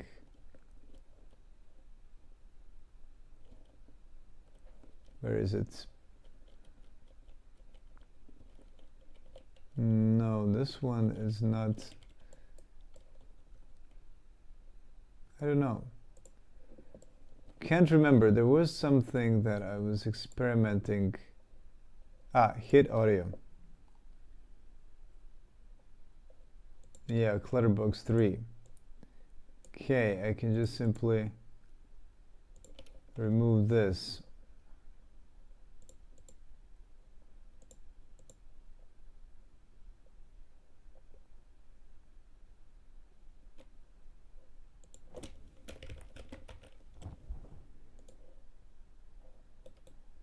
Yeah. Okay, let's see if everything works here. But before I do this, no, I think I'm just gonna, maybe I can add one to the fire extinguisher. But how do I actually add, yeah. Super annoying. Anyway, super annoying. What about the CRT? Does it have anything on top?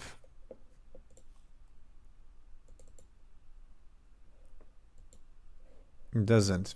I can make it into a contact monitor. Contact. Okay. And it's gonna do a hit audio.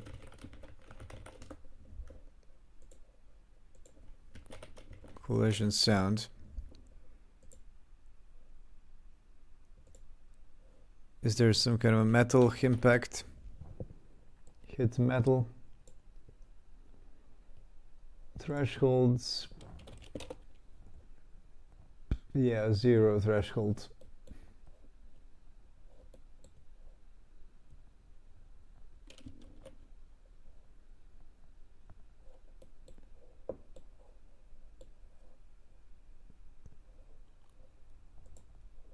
Okay.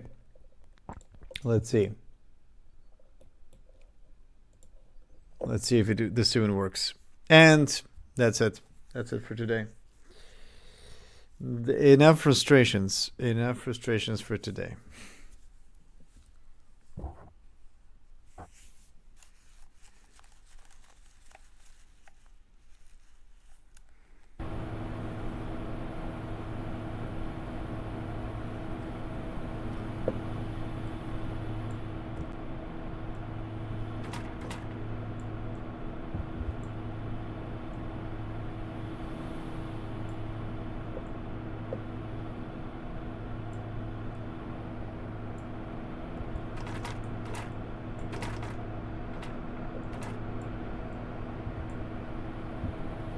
Just realized they have a little bit of a problem with the audio. It doesn't use other sounds because I'm resetting the state every time.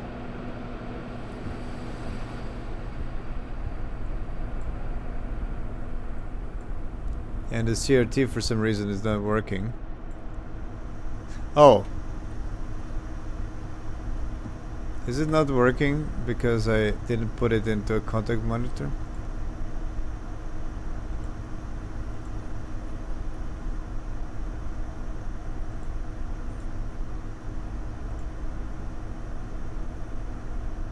It is a contact monitor.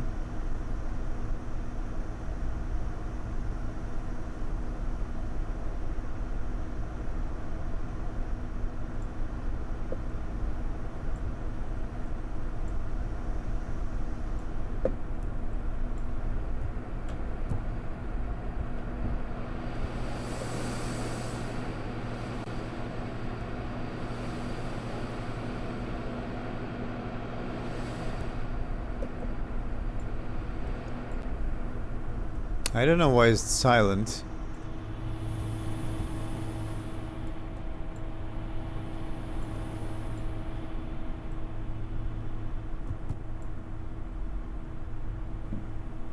At least this is not silent.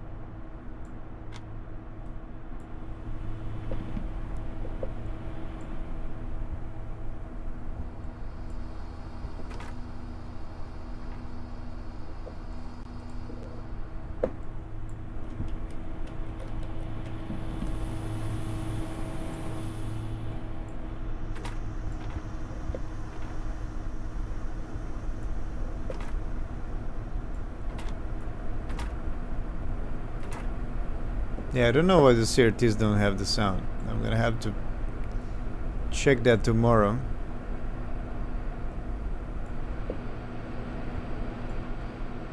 But yeah, everything else is pretty cool. The boxes now have sound.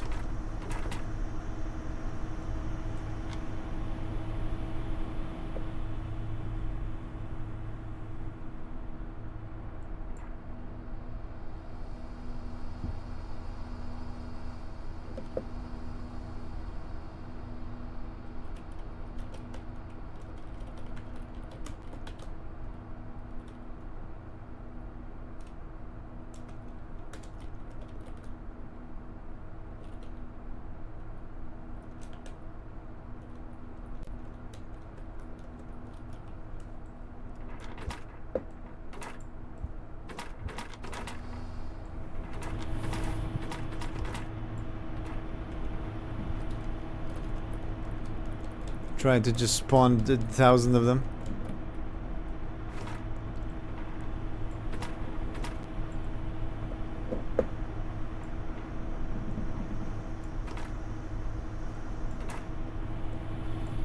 Yeah.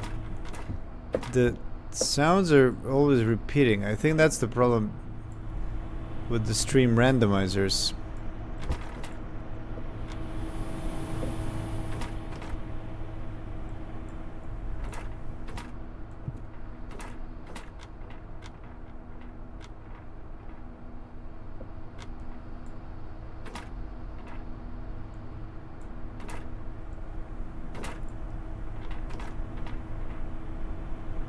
Yeah. Yeah, I am satisfied overall. It doesn't... I've reduced the amount of audio sources, at least, in the project.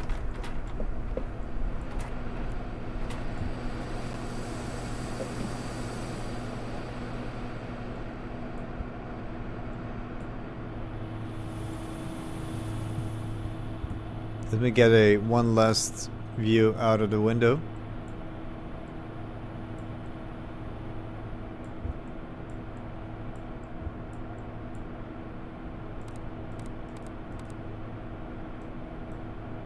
I don't have the computer anymore.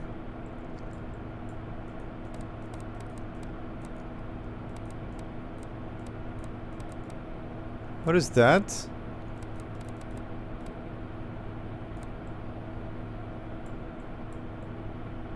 Oh, that's just the truss.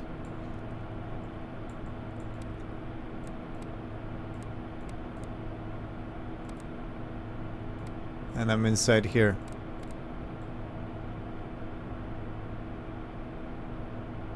Okay, so that's it for today. I've just optimized the sound a bit. And optimize the sounds. And in the meantime, I got frustrated by Godot even more with this weird error that pops in and out randomly. So I don't know what to say. Yeah, I have to sleep and I have to think about it hard tomorrow, you know.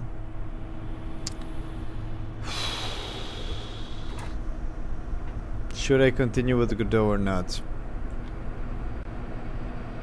Should I finish this game or not? Okay.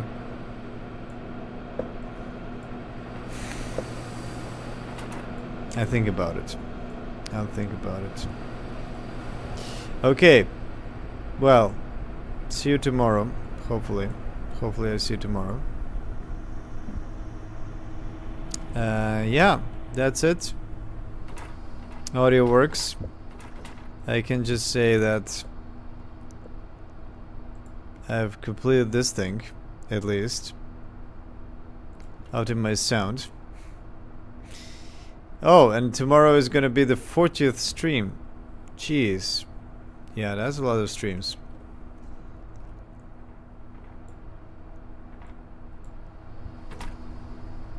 So yeah, we have something. Nice. Oh, this is a very clean exit. Whoa, I could have even gone through the second one. Okay, yeah. Maybe I should just make a game where the task is to just carry... Why is the performance so bad? I don't know. But yeah, just carry some stuff to the other room. And that's it. Free up storage space. Oh, now I'm losing storage space somehow. I don't know how is this possible. Is it Firefox? Is it Firefox or is it just Godot like leaking something? Maybe Godot is just generating something all the time. Look at that FPS. It's getting worse and worse. That's amazing. Okay. Oh my god. Oh my god. Okay. Well, what can I say? What can I say? It's a mess.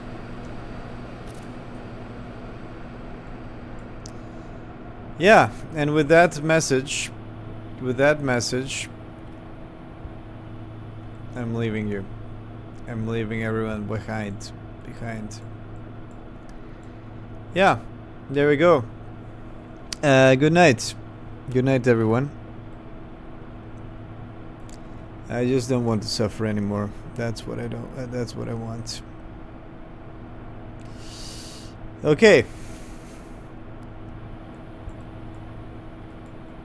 Good night. See you tomorrow with a beautiful view out into the space.